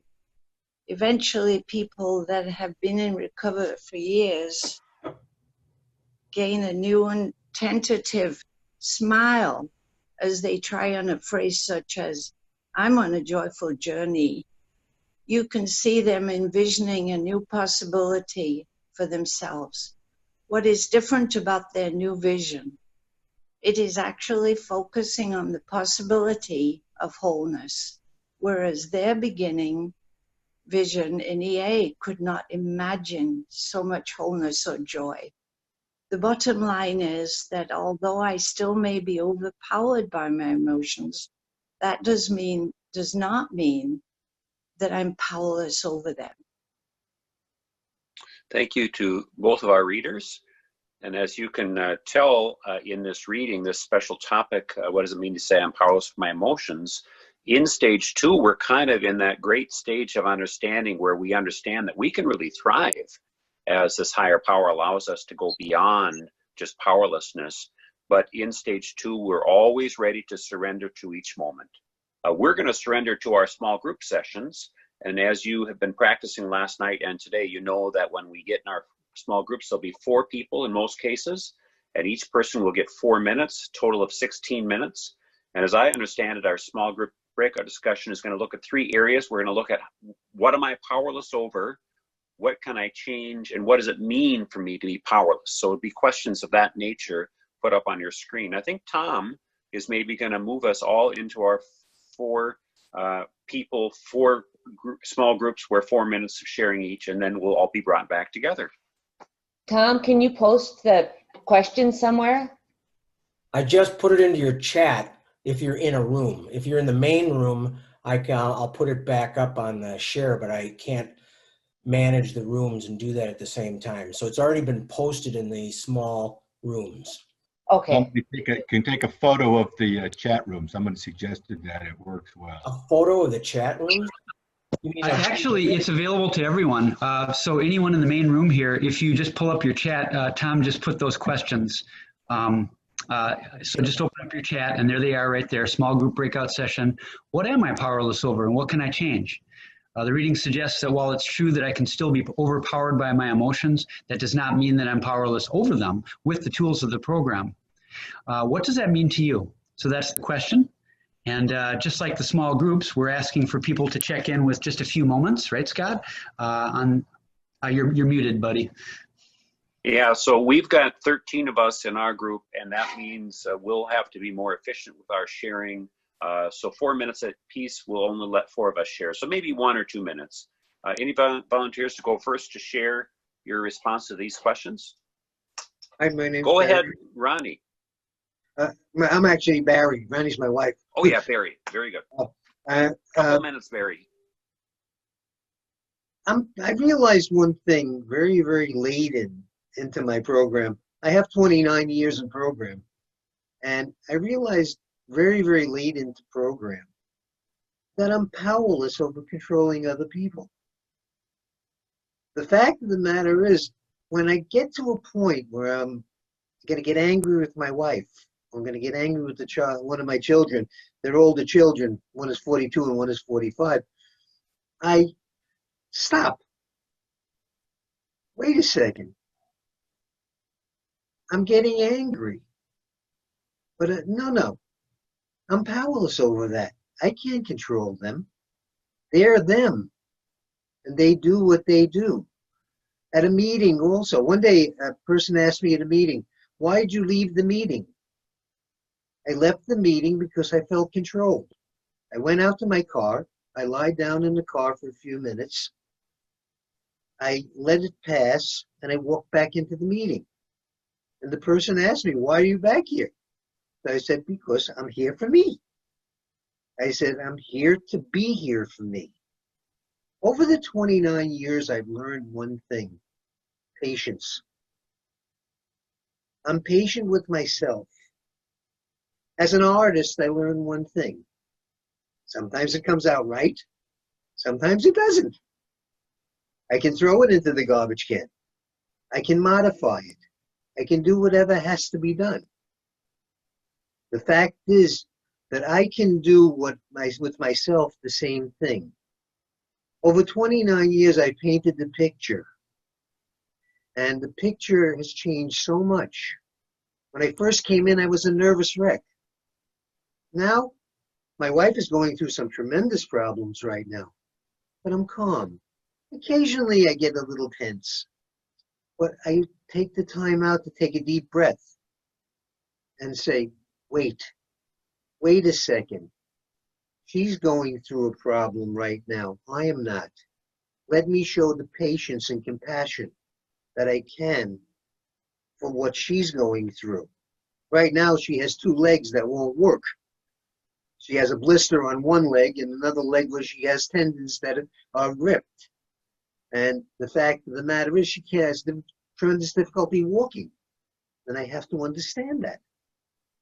But I've gained so much from the tools. I go to the, who am I? What am I? For so many years, I always looked at the left side of the ledger. And I said, you're a bad person. Then I realized something. There was a right side of the ledger also. There was the good side that made me Barry. It's been a long time since I've been to a meeting. One of my meetings broke up, and the fact is they're on a very little EA meetings down here in Florida. The closest one is like 25 miles away. So it's a pleasure to get together with other people that are voicing the same feelings and the same understandings. I empathize with the feelings that are being said because of my experience and my strength and hope that I have gained from Dr. Bob and Bill W. and from EA. EA has been a wonderful experience for me over my life. If I didn't have the toolbox, I definitely would be in worse shape than I am right now. I can relax and I can go. I appreciate you and everybody else that is a part of this because you're helping me today to take that deep breath and to understand who I am and to be Barry again. I find I lose myself when I don't have a meeting. I have to find out who I am. I have to dig into my painting and to my drawing and see that, yes, God gave me these hands. And he said to me, Barry, you can draw and you can make pretty things. You can make things work. Thank you very much for allowing me to share. Glad to have you. And let's look. Charlie, are you next? Okay. You're just waving to Barry. We'll look for somebody else to share for a minute or two. I think we've got another 11 minutes left to share. Does anybody from our small group, which is a little bit large because we got 12 of us, want to share? We have somebody on the phone, so they can't raise their hands. So if they want to jump in, they can do that. So from the reading, what are we powerless over and what aren't we powerless over as we learn and grow through this new understanding of the 3 stages of recovery? Well, I can go ahead and share. And for me, I find that I'm powerless over my thoughts. And many times I just feel my feelings and I realize the reason I'm feeling this is because what I'm thinking about. And so what I can change is that my feelings are not me. I can have that healthy detachment approaching, I have a thought and I know I have a thought because I'm feeling something. And what it means for me to be powerless over my emotions in a positive way is when love comes into my life, joy comes in my life, gratitude, those are emotions I'm powerless over. And I'm just going to soak in that. And I'm not going to be attached to it that I always have to hang on to joy and peace and whatever, but I'm powerless over it. So when it comes, I welcome that. And I give thanks to a higher power that's part of that powerless experience in a positive way. On the flip side, when I have a powerlessness over some negativity, some difficult experience, sadness or whatever, when I'm powerless over that, that just means that there's a higher power that's helped me to say that's coming from outside of me. It's not who I am. And what I can change, what that means for me is I'm a human being. And human beings are powerless over things in every moment. And so I'm just grateful for the chance to reframe. I'm not just powerless. I'm a victim. My whole life is just survival. That's not what I'm powerless over my emotions means for me. It means that my emotions are separate from me. They're within me when I experience them, and then I'm going to learn from them, grow, and ask, what's the next right thing to do right now to embrace life in this moment? And with that, I pass. Thanks, Scott. Yeah, you know, I could weigh in a little bit. You guys, it was such a joy to be part of the workbook group that was doing this, and it was such a higher power experience. You know, we were inspired by this man who'd been in the program since the start, you know, over 40 years ago. And he had this vision of thriving that he was seeing in some of the older members, but not in a lot of the other people in the fellowship. And he wanted to really see that this got put into writing, to write about this thriving stage. And when we came to writing about, well, what exactly do we mean about powerless? We realized that we were different than other programs. You've probably heard this before, but there's what you call substance addiction, and then there's what you call process addiction. Substance addiction, like addicted to drugs, addicted to, you know, alcohol. Process addiction, like where you're addicted to gambling, or sex addiction or work addiction. And, you know, when Emotions Anonymous formed, it was realizing something even deeper than either of those kinds of addictions, that both of those addictions, those behaviors, are ways to control our emotions. So this is actually deeper than that, you know. With the original founding of the 12-step programs and this idea of being powerless over addiction of alcohol, or what they were saying was, I can never drink again. I can never, you know, get high again.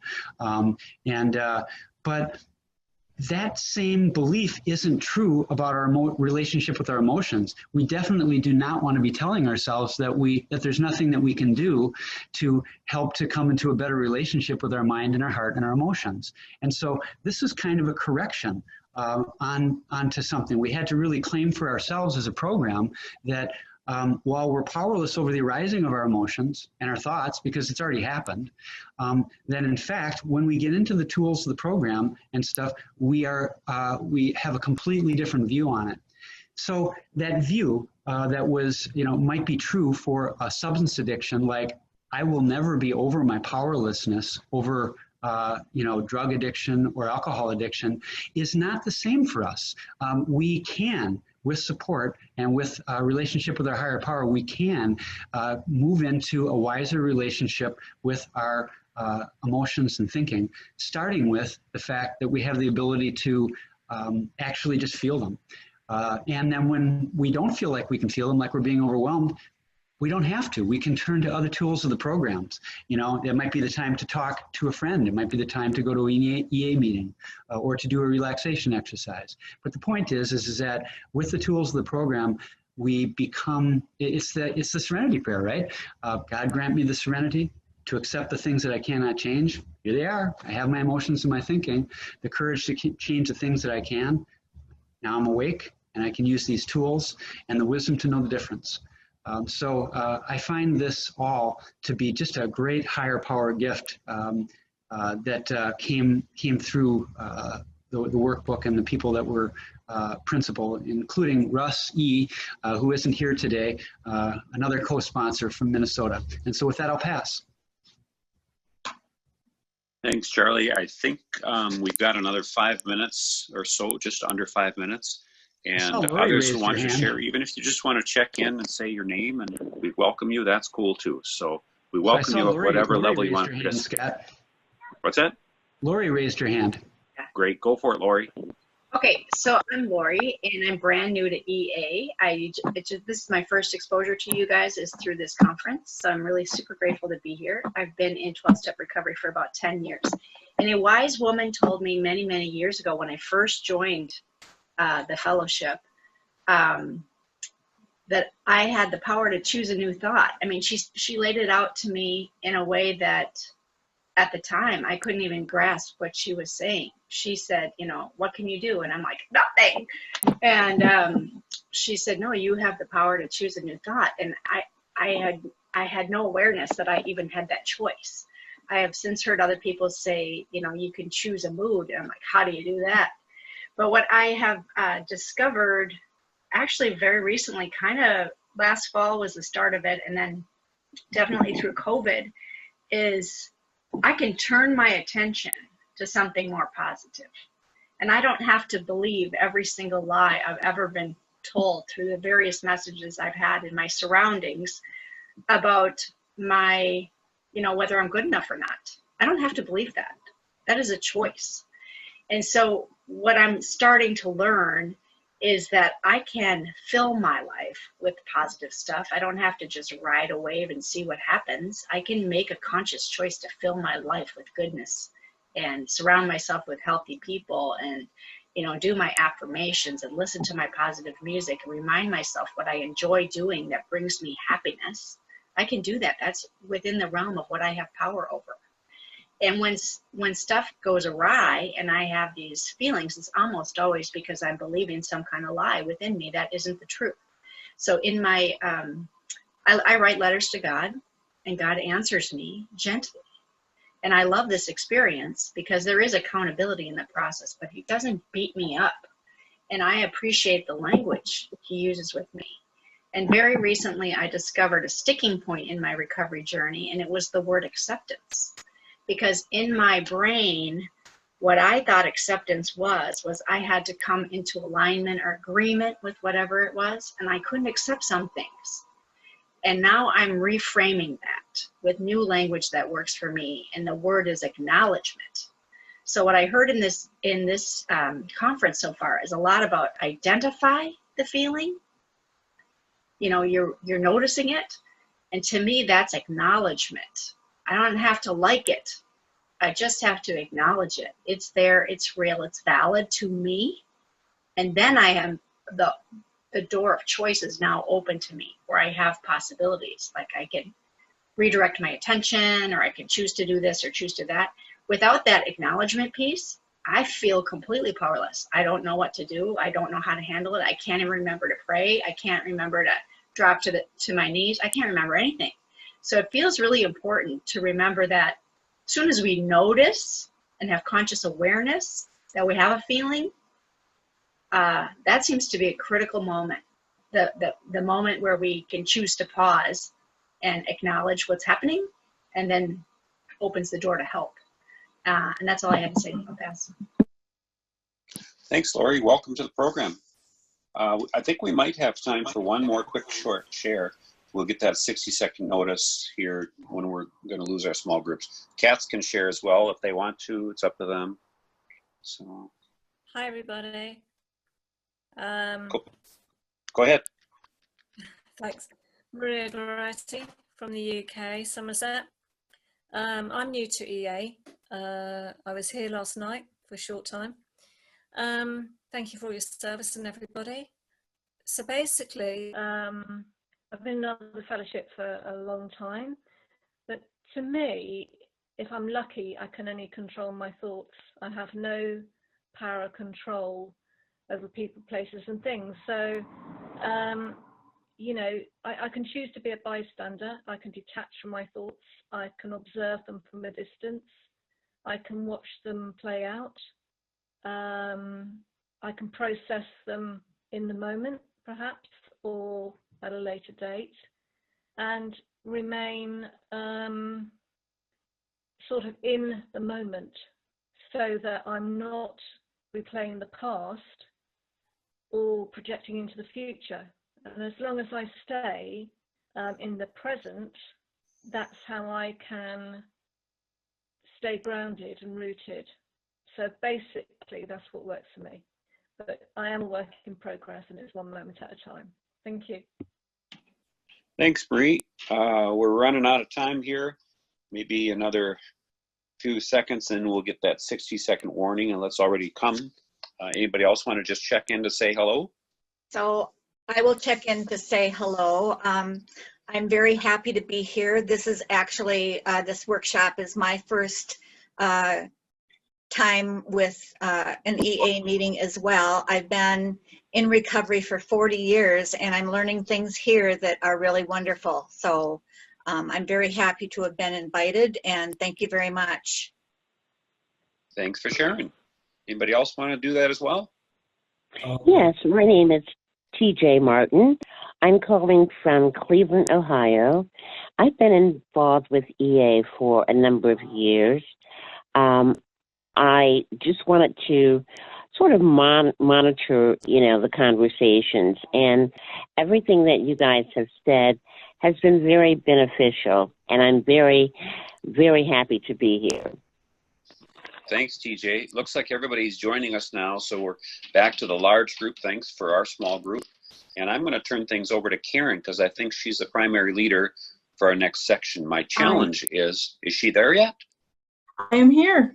Awesome. I just I'm came out. back. You're out. Okay. I'm trying to find, oh, there we go. I'm learning a lot about Zoom. Oops. Just a second there. Whoops. There. Okay. So. Much younger. Say, Karen, if I can just interject for a second, Karen, looking at the time, I think we ought to pick 2 people to check in on this, on coming back and sharing what they heard in the group instead of 4. Okay, because actually on my schedule, it just says we can move right into the important suggestion, but we can share. That would be good.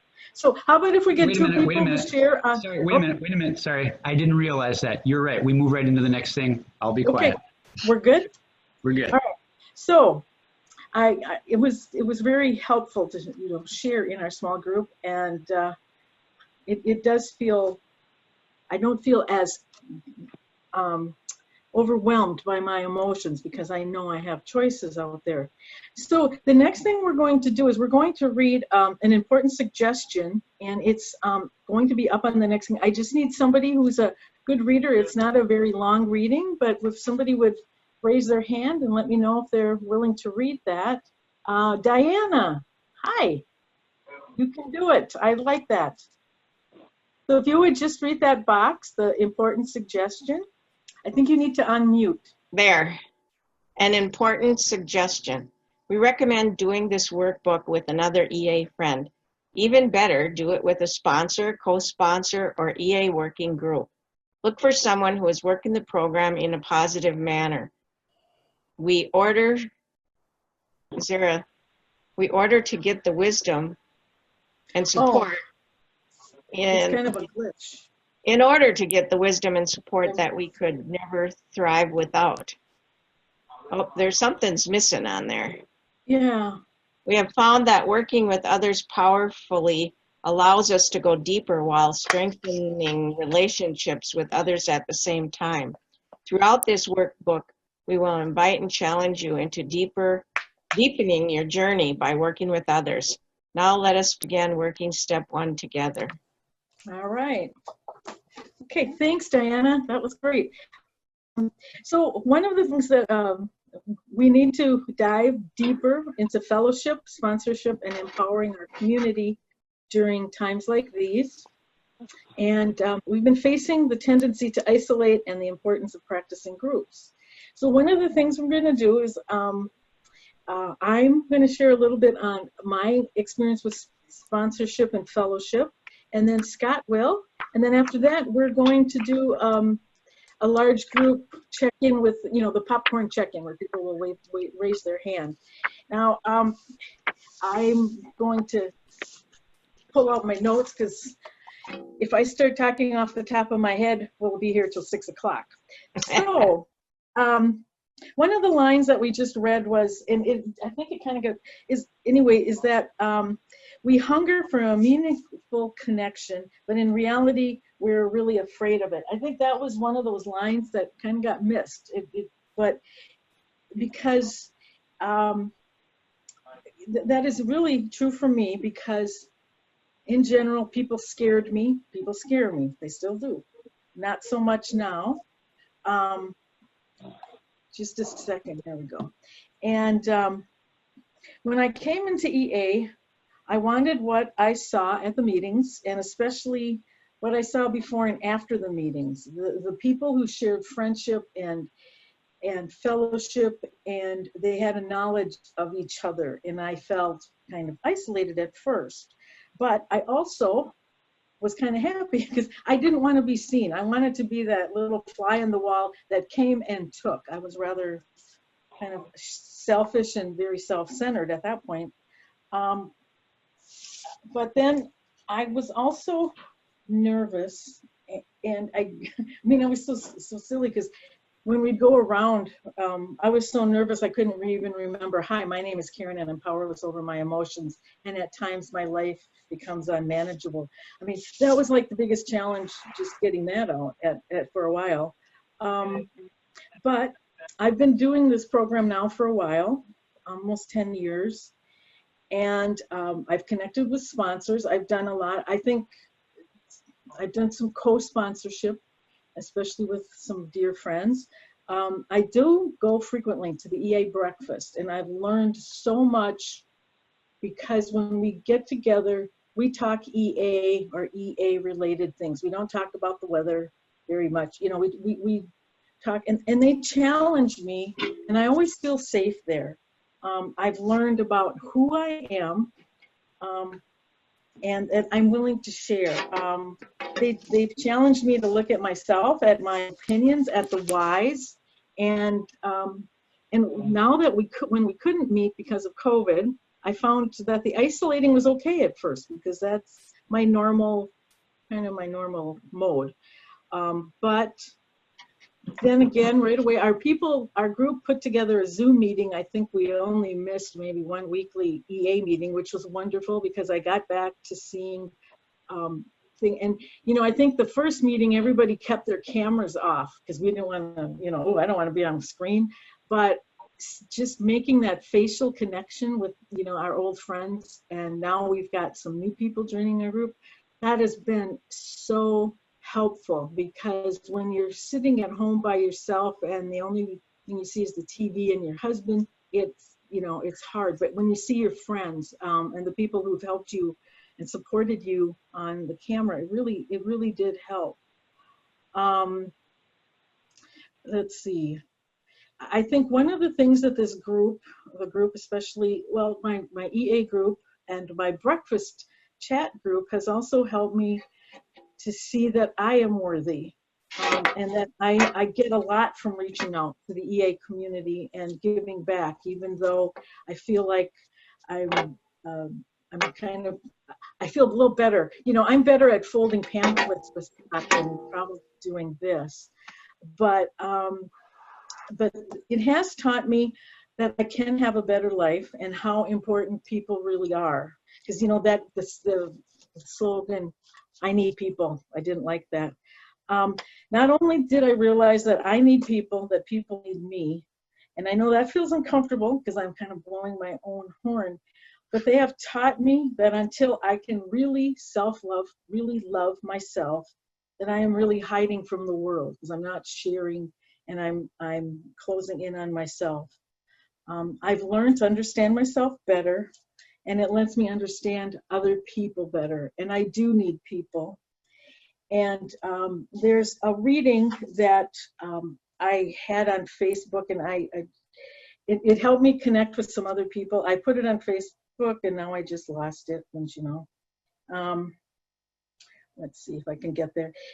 But one of the things it talks about is sharing. Okay, here it is.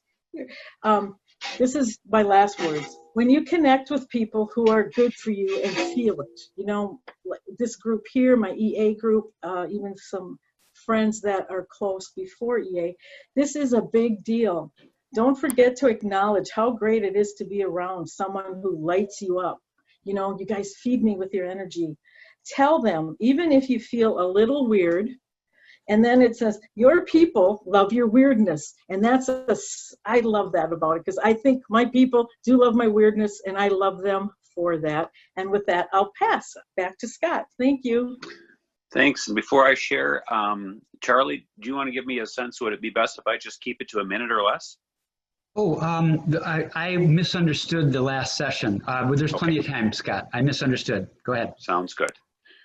So I'm Scott, and I going to share a little bit of how a web of support has just immersed me in helping me in this program. In fact, sometimes people are referring to higher power more in a sense of all of life that supports them. And so when I first moved to the Minneapolis-St. Paul area, the Twin Cities of Minnesota, from rural Minnesota, 100 miles away, I thought, oh my gosh, I'm going to lose all my support that I've built up for 11 years. And I joined a group within the the metro area of Minneapolis, St. Paul, and the Twin Cities of Minnesota that has just been so powerful in helping me with fellowship, with service, people who are involved in trusted leadership roles, trusted servant roles.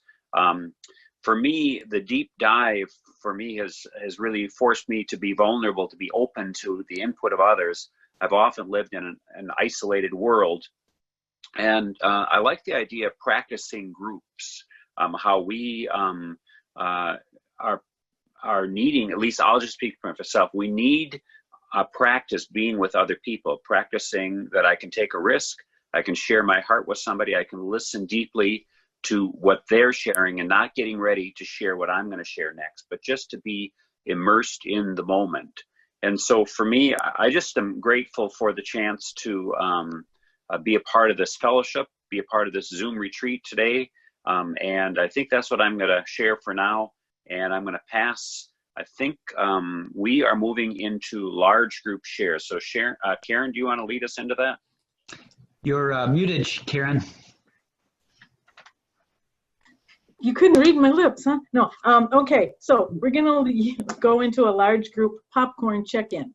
So we'll have some people raise their hands, and I'd like some of the people, you know, I know there's a lot of people on the phone, and so, you know, I can't, I don't know how to get you to, maybe you could just speak out if you can, but we need 4 people who would like to share some of their, you know, fellowship, sponsorship, and how they've been feeling empowered by the community they've surrounded themselves with.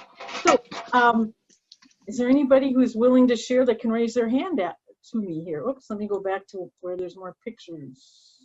Okay, Sharon H. You're muted, okay. Sharon. Oh, sorry. okay. Yes, Sharon in Topeka, Kansas. It was hard for me to get a sponsor. I didn't really understand why.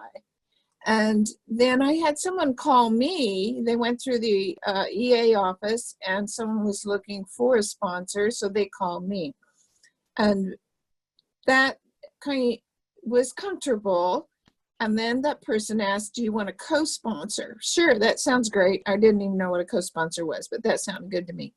It sounded like we would just be together and help each other. And I don't remember the period of time that we were going along, but I discovered how reluctant I was to call this person and tell her what I was thinking or feeling. And I realized that there was a definite, I'll call it a shame base or a shame core. I was not raised in a home where anybody was particularly interested in any thoughts or feelings that you had.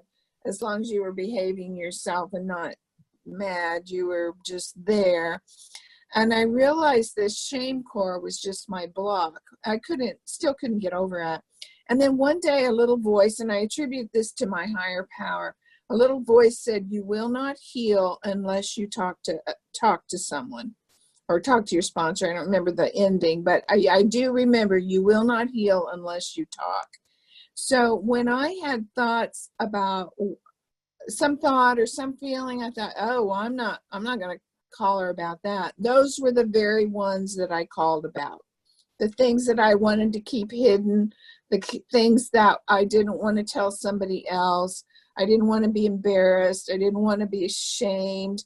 Mother used to always say, Sharon, you're just crazy. You're just crazy. And if you would just not be upset about things, everything would be fine. So I didn't want anybody to see how crazy I was or that I was not fine. But that voice was so strong. You will not heal unless you talk to others. Wouldn't leave me alone. And so I say a pivotal piece in the EA program was when I not only got a sponsor, but when I used the sponsor to tell her and share what I thought and what I felt. And that has really, really made a huge difference in my recovery. And I'll be ever grateful for this person for being so patient with me. And with that, I'll pass. Thanks, Sharon. See, I was just informed that people on the phone, if you press *9, it will like raise a hand so we could know that you're interested in sharing with us. And now I need to go back to all the people. Where are they? Oops, here you are. So if anybody on the phone is interested in sharing, hit *9 and we can get you to share with us. Or somebody raise their hand and we'd appreciate your shares. I don't see anybody right off. Let's see. I see Zoe and Denise. Karen. Okay, Zoe. Okay, we'll start with Zoe. Thank you. Hi, I'm Zoe and I'm powerless over my emotions. I am pretty new here, maybe around a month, and I've tried other programs, 12-step programs, and I just didn't relate to it. Here I am in Emotions Anonymous and I feel like this is my place. I have a very difficult time talking to people. I'm very much a loner in everything. And what I know is that I need to talk to people and I need to call people, and I want a sponsor and I want to make friends and I want to have true, real connections, and I want to be vulnerable. I've only been vulnerable with one person, and that is my fiance. He is my only person that I've ever been vulnerable to. I haven't been vulnerable to my best friend of 10 years, barely. Never been vulnerable except to one person. And it's a difficult thing for me to do, but I know with practice and with the fellowship, I will learn to be vulnerable. And I guess right now I'm being vulnerable to 59 people. And somehow it's easier to be vulnerable to 59 people than it is to be vulnerable with one person on a heart-to-heart. And yes, I hope to find a sponsor that I can relate to and that I feel safe talking to, and many friends as well. Thank you for letting me share. I'll pass. Thank you, Zoe. Is there anybody else that I'm missing? Who is right after Zoe? I'm sorry, I missed the name. There's Denise, and then there's somebody with an area code of 425. Okay, let's do Denise. Thank you, Dave. Okay. I relate so much with what Zoe said. And sometimes I go into a counterfeit self as not to show my real stuff. I've been in fellowship since May 9th, 2009. It was a very dark time. And after I'm good at sharing. I don't hide, especially with new people who are not significant in my life. These people have become significant in my life. But at the end of it, someone said, "Thank you for your share." Thank you for sharing. That was a comment that I used to say to people after they rattled on. I go, "Thank you for sharing." So it was, to me, it used to be a very sarcastic comment. And here it was blessed me with hearing that, keep coming back. Due to distance, because I live in the next county, and family health conditions of my family members, I have not been able to do that. And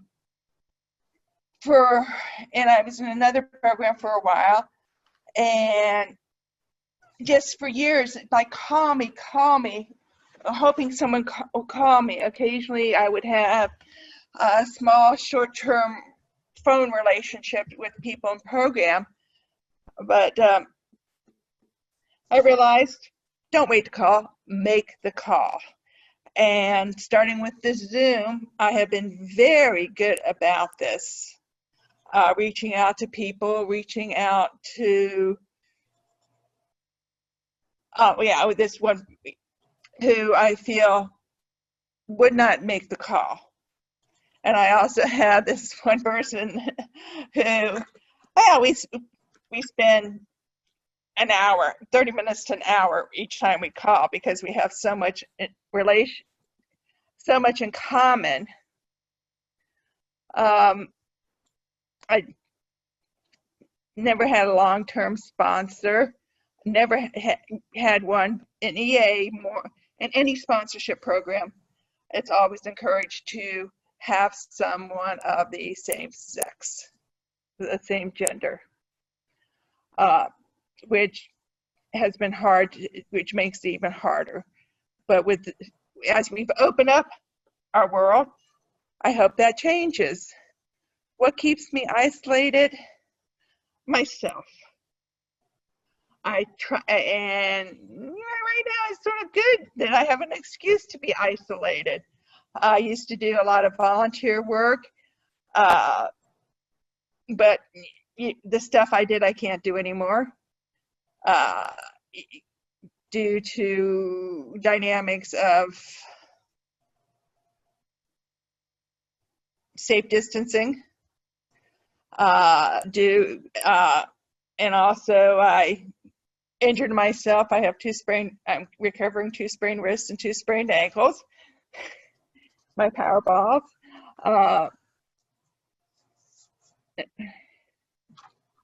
And so but I'm coming up with opportunities where I can help other people.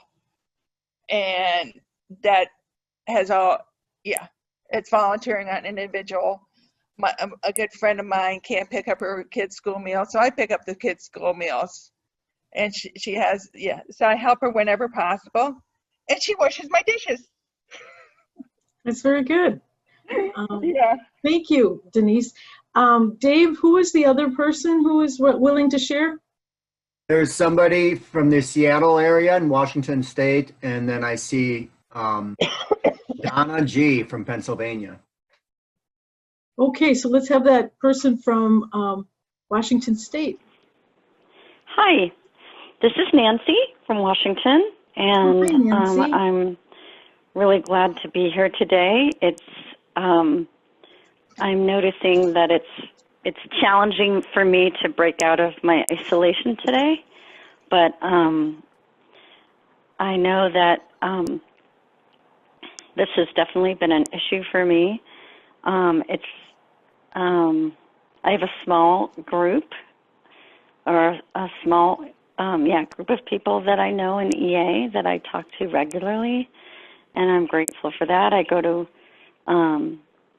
a couple of different meetings regularly to practice, sharing. And though I've been in the program for a really long time, I'm surprised at how challenging it still is to break out of to really show myself.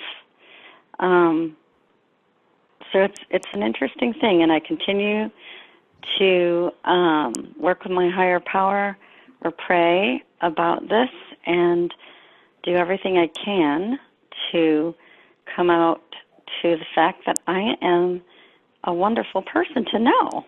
And so I feel like I've made progress in this area, and I'm really grateful for that. And I'm grateful to my sponsor, who has been working with me for several years now. We're co-sponsors, and it's been a really empowering relationship. And I think that I've come a long way in my recovery. And this is my first retreat with the Minnesota folks too, and I'm really pleased to be here. So thank you, and I'll pass. Thanks, Nancy. Dave, we'll do one more, and you said it was Denise? I think it was Donna from Donna. Okay. Hi. Donna? Can you hear me? There you are. Okay. Yep. Okay. I've been involved with EA probably since about 94, 95, on and off. I started a meeting twice, and one of them only lasted about 2 years, and then the other one is ongoing now. I've also done sponsorship with people on the phone. I did that way back in the beginning. I would go over like I would have all the paperwork, whatever, to share, and then we would have an open share. That was a good thing to do. I've missed it. I've been involved with work a lot, and I am in the mental health field, so I'm around mental health kind of things. I feel really good that I started this group actually where I work, and now we started to do it on Zoom, so it's good that way. And as far as isolation, yeah, I felt like I always isolated, but I've come to the conclusion that for me, it really hasn't been isolation, except when it starts to enter into depression. It's really time alone that I really need. I get my energy that way. So I need every day probably, and also every week, I need some set time set aside for me to just be with me, to do what I need to do, because that's why I get my energy. So then when I can come back and be with people, I'm able to have that energy. When I don't do that, I'm in bad shape. And that's what I've kind of discovered about myself. I also can relate to what people are saying about the isolating piece and, you know, being alone and not wanting to be around people. And I think I was sort of the opposite as far as sharing. When I was a child, I thought everybody can like me. I'm a nice person. So I would like share about everything. I would have no boundaries about it. And I've learned as I've gotten older that you don't do that. There's certain people that you don't share with. So I'm more particular now about who I share more vulnerable parts of my life with. And I think I've learned that through EA and also through, you know, when I was inpatient and a lot of the education I got there too. So that's what I want to share, and I pass. Okay, thank you, Donna. I guess, actually, I think Charlie's going to take us into the last part of stage 2. I just want to say thank you all for sharing. This Zoom retreat has been pretty impressive. You know, I won't lie and say I don't miss going up to King's House where us Minnesotans go for our retreat, but it's been great to see all the different people from all over joining us, and thank you for letting me share part of myself for this retreat. And here's Charlie. Everyone, a big thanks to Karen and Scott. Really wonderful. Thank you for taking us through that. And also thank you to all the participants who shared so vulnerably. And I want to share just one closing thought on this section that we just completed, which is about sponsorship, co-sponsorship, and fellowship. And it's from my sponsor, Russ, this old friend that I keep mentioning. He had this fundamental insight. It was like he kept talking about it. He said, people who attend this program are very often different than people in other programs. He said, I think that we tend to isolate more. And as we talked about it, we said, you know what, people, you know, it could be that people who have other addictions, you know, maybe somebody who drinks a lot, maybe they are more social. And, but people, at any rate, what we've noticed is that the people in EA, many of us do have social anxiety. And so here's this terrible hidden thing where I really want to be connected and I'm also afraid of it. Approach avoidance. So a theme of the workbook all the way through is to try and make visible the water that we're swimming through, that we have this thing going on. We want to be connected and we're also afraid of it. So thank you for everything you shared about how you're breaking through this pattern and trying connecting. So everyone, we're going to move on and we're going to be next doing some closing thoughts about stage 2 recovery. And I'd like to ask for one reader to read next, if somebody put up their hands. Not seeing anybody yet. Somebody want to read when it comes on screen? Okay, there, Glenn, you've got your hand up. Great. And so here it is on your screen. Glenn, go ahead. And you'll have to unmute yourself, Glenn. Some closing thoughts about stage 2, other members' experiences of what else helps. Taking care of myself first. Taking care of others first didn't work. I practiced mindfulness, staying in the moment, finding the good in that moment, not worrying about the future. I found a good therapist and worked out my unfinished family business, reminding myself, this too shall pass. I started doing service work, first in the group and then at retreats. I just kept it simple. I got a good diet, good sleep, and exercise. I didn't need to be hooked up to my family of origin. I put that aside as an unsolved problem and started working the steps that seemed to be working. I meet with EA friends every week for breakfast to talk about our programs. I started taking regular walks, especially in nature. Journaling was very important, and I spent more time with nurturing people, my new family. I repopulated my life with people who were committed to being positive. Some essential tools to aid our EA recovery. Body movement and body awareness.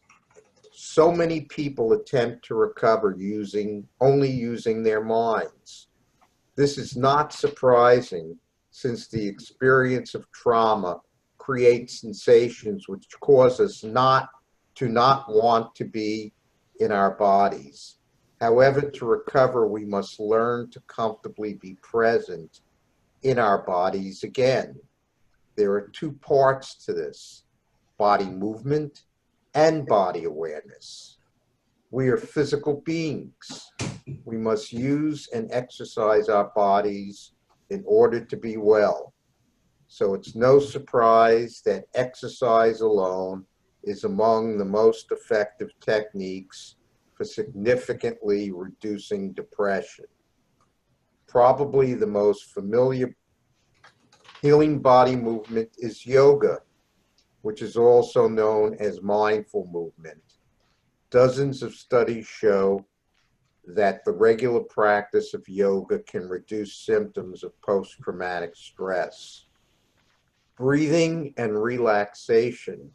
Learning how to breathe calmly and maintain relaxation is absolutely necessary for recovery. We must eventually learn to do that, even while remembering and processing our painful past. There are many relaxation techniques. They range from simply counting 10 breaths to learning full body relaxation processes. Mindfulness and self-awareness. All effective healing and recovery work begins with awareness. Mindfulness is a name for the whole world of awareness practices. These can range from simply practicing awareness of our thoughts and feelings to a variety of meditation disciplines. We practice awareness of our arising emotions, thoughts, sensations, and experience. If we're meditating, we just let these thoughts go.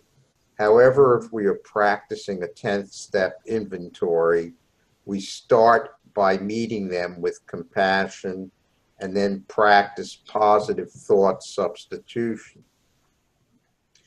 People who have experienced trauma live with what we what we can feel like intolerable sensations. Our emotions and physical sensations can feel overwhelming. However, we must learn that we can feel and handle the sensations. Thank you, Glenn. We wanted to read just up to that point, so that's why we just took it off screen. So thank you for reading, Glenn. So a question for you guys. In your groups, how many of you frequently hear people talk about exercising as a part of their tools of the program? Raise your hand if that's true, if people are always checking in about how exercise really makes a big difference. It's not everybody, is it? So it's huge. The number one thing that we can do to change a depression is exercise. And it's not just changing the mood in the moment. It's also about getting ourselves into a regular body state all the time. That's just one of the things. And then the second half of this reading talked about meditation and relaxation. And that's what we're going to do now if you want. We're going to spend about 7 minutes right now. We're going to do a special kind of meditation. It's a relaxation exercises that also uses self-compassion phrases in it. So those of you who want to join along, we're going to start that. And if anyone wants to take a little break for 7 minutes, take a walk if that's not a right fit for you. But those of you who want to do this with me, I invite you to take a posture where you can sit for about 7 minutes comfortably. If you feel like it, you can turn off your video screen if you don't want to be seen, so you can have some privacy while because I'll be asking you to close your eyes if that's appropriate for you. All right, so beginning now, sitting perhaps with your head, neck, and trunk straight. Some of you may find that this works well lying down.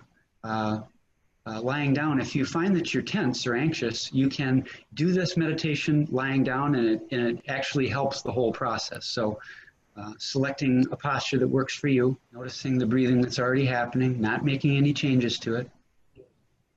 Noticing when the in-breath begins. Noticing when the out-breath, all the way to the end of the out-breath. Breathing in, paying attention to the sensations of breathing in. Breathing out, paying attention to the sensations of breathing out.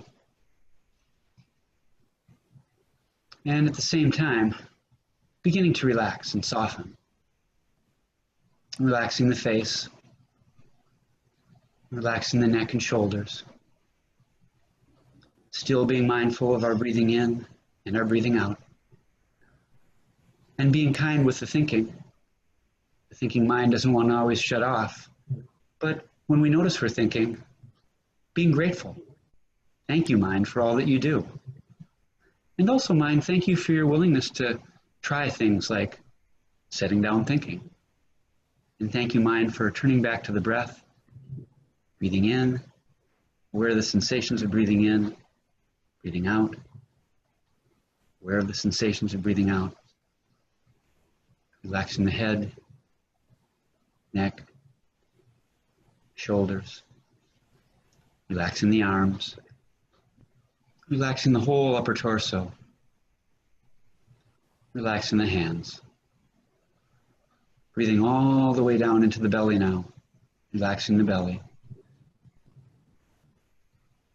breathing in, cool and refreshing, breathing out, letting go of all tension in the upper body, softening the face, relaxing the back,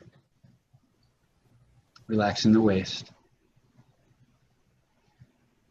Relax the legs.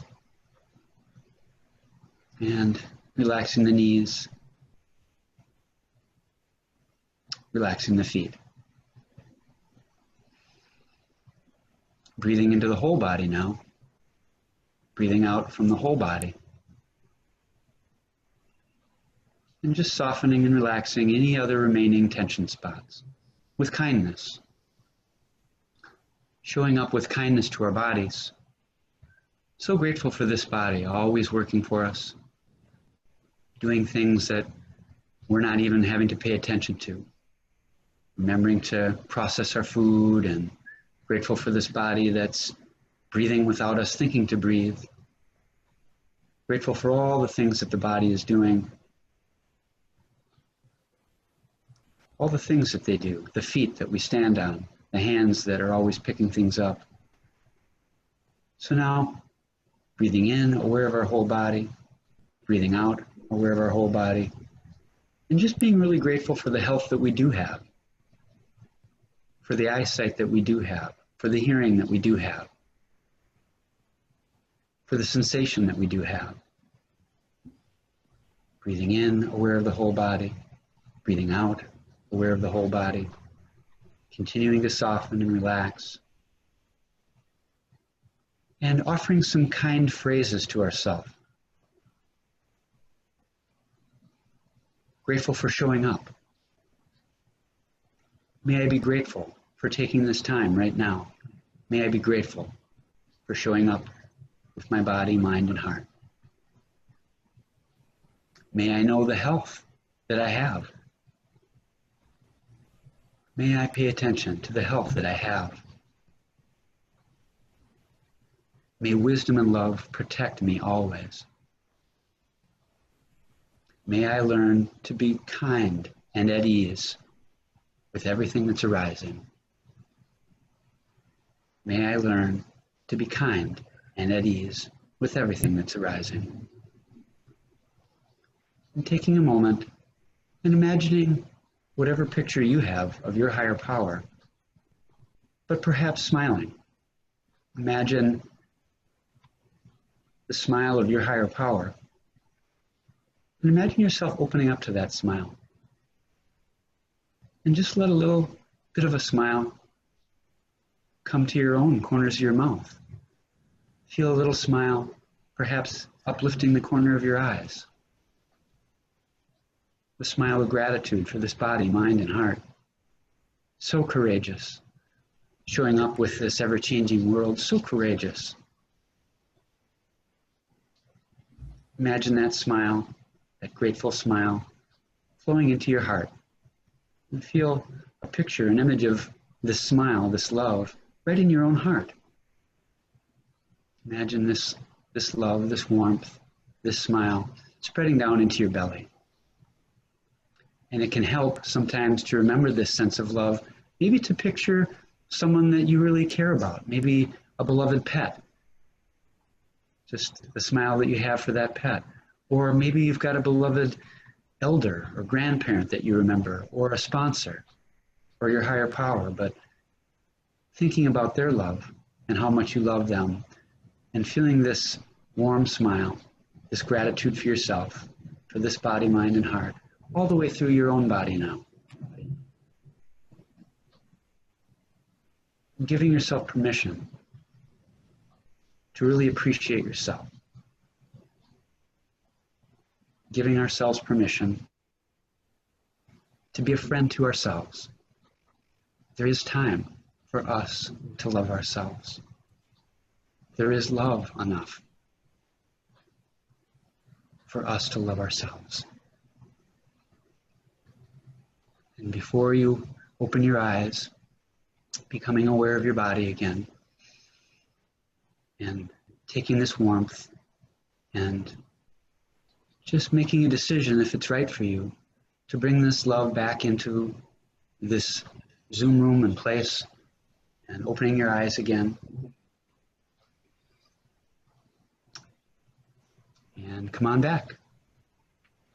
Welcome back, everyone.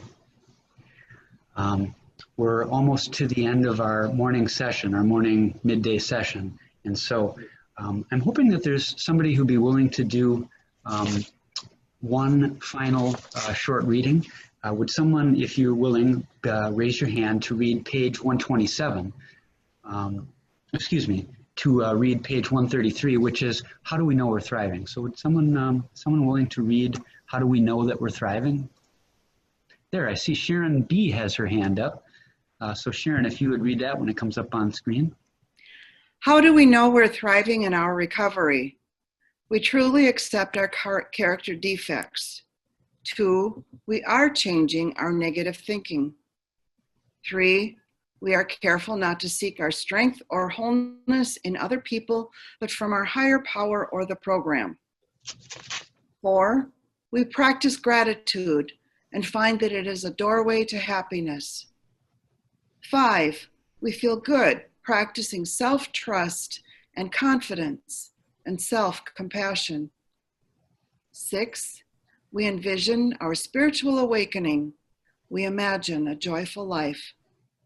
7, we look for the good in our lives and trust the present moment.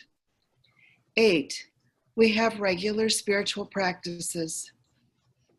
9, we practice steps 10, 11, and 12 daily, deepening our honesty, connection, and service. 10, we start to feel power working through us. 11, we practice compassion for ourselves and others. And 12, we believe that we are more than our thoughts and emotions. Thank you, Sharon. And Tom, you can close the screen share. Please remember, donate tape. Okay. We'll come back to that. Okay. So folks, thank you, Sharon. This is my absolutely favorite check-in that's coming in next. And what that is, I don't know how many of you have the same excitement I do for the EA tool and slogan, look for the good. This is my favorite medicine. This is like ice cream, getting to look for the good. And that's what we're going to do now. So our last check-in for this session is going to be, what good have I been seeing in my life in recovery?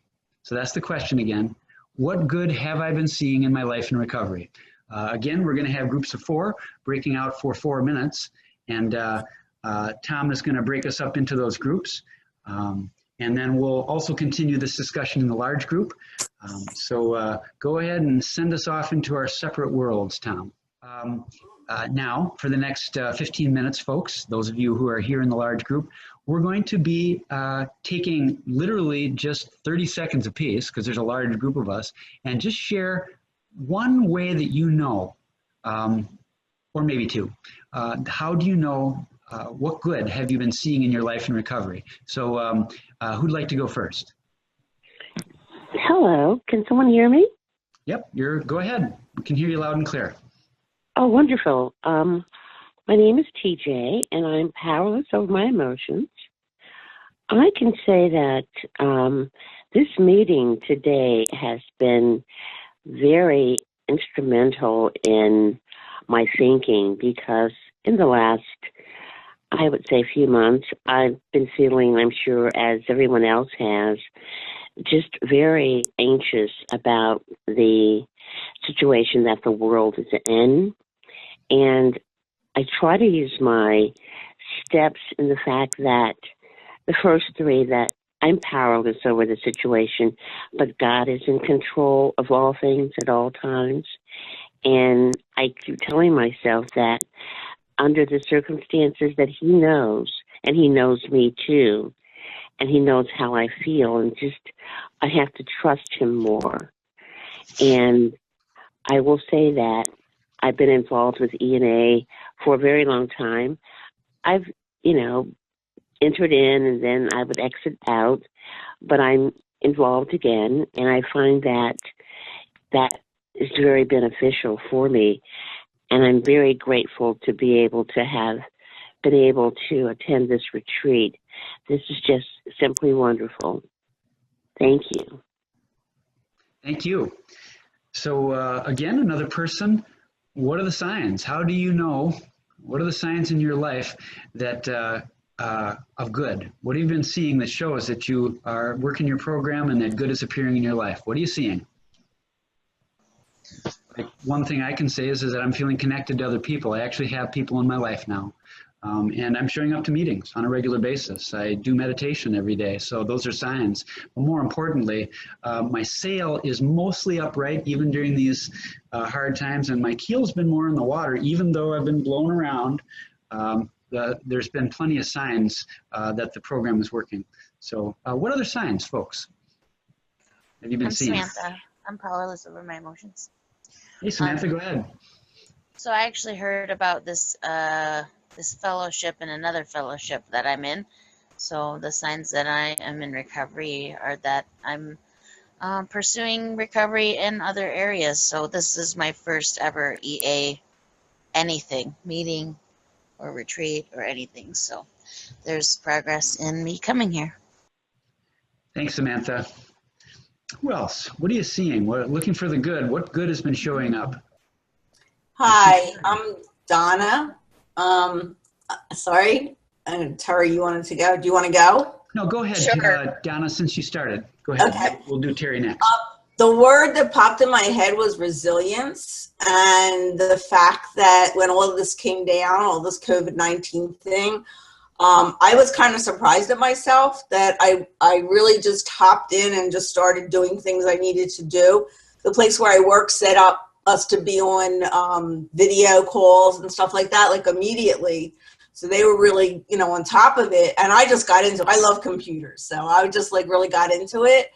And at this point, it just feels kind of normal for me, and I guess that kind of goes with, I think somebody said something earlier about some of us being used to being on our own and isolating kind of thing, or just being alone. So this I already have the experience of being alone. It wasn't such a hard thing for me to do. So this wasn't a real difficult journey. And actually, in some ways, I like it. Sometimes I like it even better than going into the office, to be honest.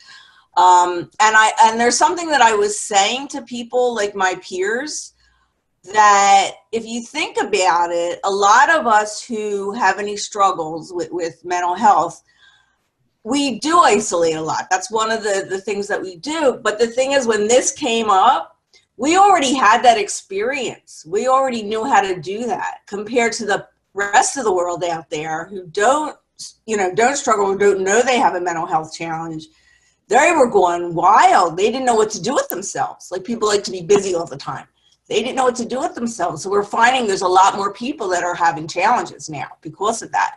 But I look at us as people that are able to do this kind of thing. We're not struggling as much. I think that's what I'm seeing. It's just in my own world. That's what I'm seeing with people. So I think that's a resilient thing too. So that's a positive. Thanks. Thanks, Donna. And Terry next. So this is Terry from Plymouth, Minnesota. And I've been in recovery since 1980 in a number of different programs over the years. I have very severe post-traumatic stress disorder. And even with having participated in Al-Anon and Adults Recovering from Incest Anonymous and Codependence Anonymous and many different programs, I was preparing for a Step 6 talk a few months ago, and a person that I was parallel processing with, I felt comfortable enough to talk about how I still hold myself back, and I wasn't really allowing myself to let people get too close. And I come from a pretty extremely dysfunctional family, and even with all the work that I do and have done and the therapy that I've had over the years, I was still doing that. And that person recommended to me that I that I put together a small group for co-processing. And I started right away on doing that. I knew right away that that person was correct, that I needed to do that. And the first person that I invited said yes. And then I got scared, and I pushed that person away.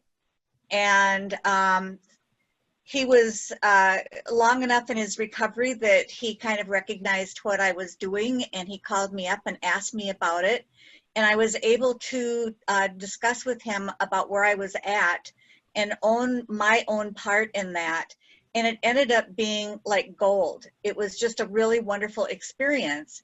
And then I continued on in putting the group together, and we've now had 2 meetings. And I feel more connected now than I maybe ever have in my recovery. So that is a very good thing that's been happening for me. And thank you all for being here for this meeting. Beautiful. Thank you, Terry. So I'm noticing Hi, a couple this of telephone Matrix. numbers, and so I've got two people who have their hands raised via the telephone. One is 216-862-2522. Why don't you go ahead and speak next? You've had your hand up. That would be me. I'm Cheryl. I'm powerless over my emotions. I'm in Cleveland, Ohio. Grateful to be at this meeting today. This is a wonderful retreat, and I'm glad I've been able to attend. I would think for me, the greatest thing that I've gotten out of being able to attend meetings during this time is, you know, when our face-to-face meetings went to virtual format and phone formats, that there's a meeting that I attend 9:30 every single morning, 7 days a week, and I have been able to be in contact with people from all over. And just the contact and being able to sponsor women from different areas, being able to be in contact with people from different areas has been very rewarding, and it has bolstered my recovery in very unimaginable ways. All right, thanks. Who else would like to check in on what good we've been seeing in my life and recovery? Hi, this Matrix. Go ahead. Thank you. What really stuck out for me when I was on the meeting last night and we talked about showing compassion for ourselves, that used to be foreign for me. And just beginning to accept and love myself, not waiting on anyone else to do that for me, but I'm loving and accepting myself and showing compassion for myself is such a beautiful thing. I went to bed last night with a smile on my face, and I woke up with a smile on my face. So that was really something that was big for me. So thank you for putting all this together and allowing me to be a part of this. Wonderful. Wonderful. Anyone else? What good have you been seeing in your life and recovery? Yes, hi, this is Patricia. The biggest thing I've noticed, I'm relatively new, I'd say about a month, although I've kind of lost all track of time. Could be longer, could be less. Anyway, the biggest thing is a paradigm shift in my thinking. I noticed the other day, I've been having an issue with my telephone company, AT&T. That would be the biggest trigger. Any telephone, Wi-Fi, cable, all of those companies are huge triggers, customer service. So this was the fourth day in a row that I had spent an hour on the phone with them, being, kicked around to 20 different people. And yesterday, I thought of it differently. I literally, and it's almost like playing a little game, but I'll take it. I thought that I welcomed the opportunity to put into practice some of the new tools I'm learning.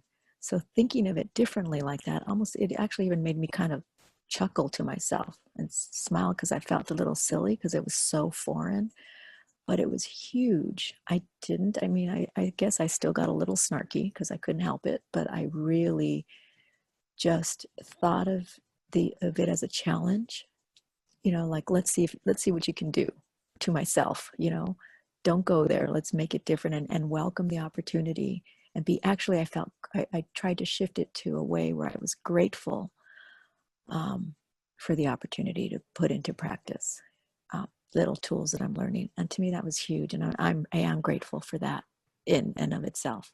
So that's all I wanted to share. Thank you. I can go ahead.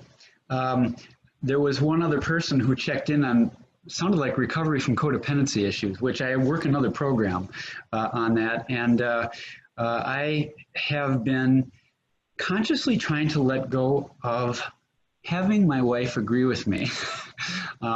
It's one thing for us to come to agreement on a decision, but what I've been consciously working on is letting her have her own opinion, like not needing us to agree.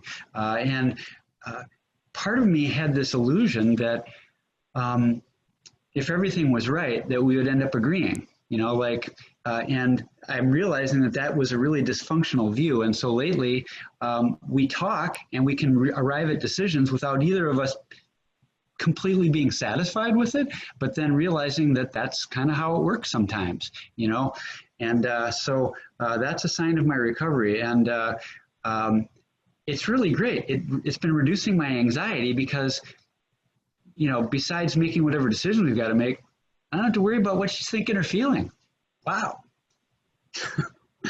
So anyone else, something you're noticing, a sign of your own recovery and good in your life? I guess we must be getting near the end now too. I see everyone's coming back here. Seems like the session is over. We've got almost 60 of us again.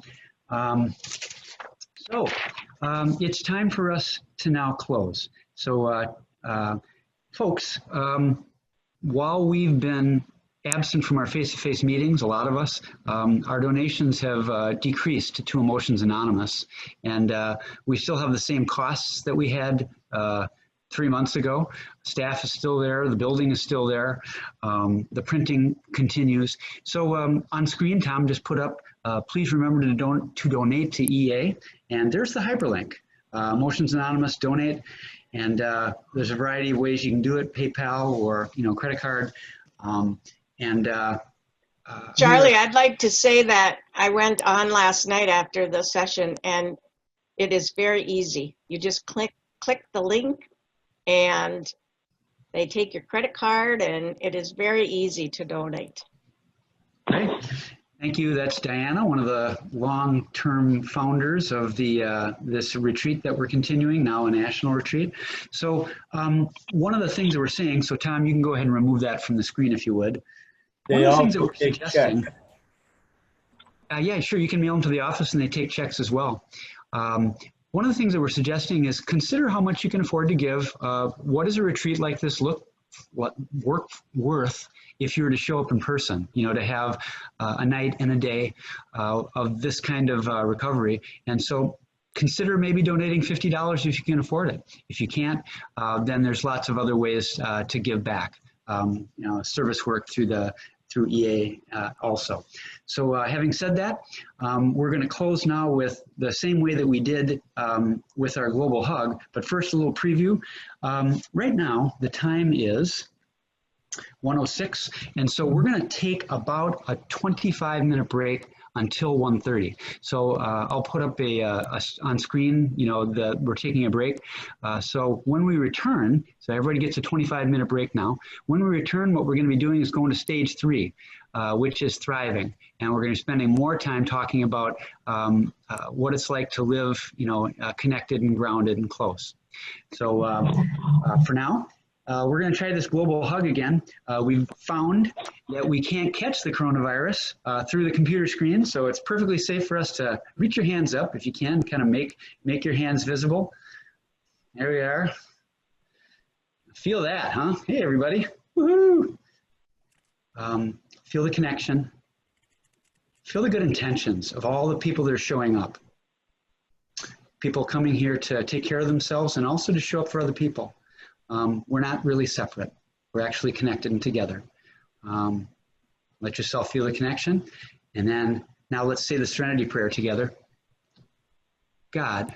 The serenity. Grant me the serenity To accept the things that I cannot change. Things I cannot change. Courage to change the things that I Courage to can. change the things I can. And the wisdom to know the difference. Peace. And the wisdom to know the difference.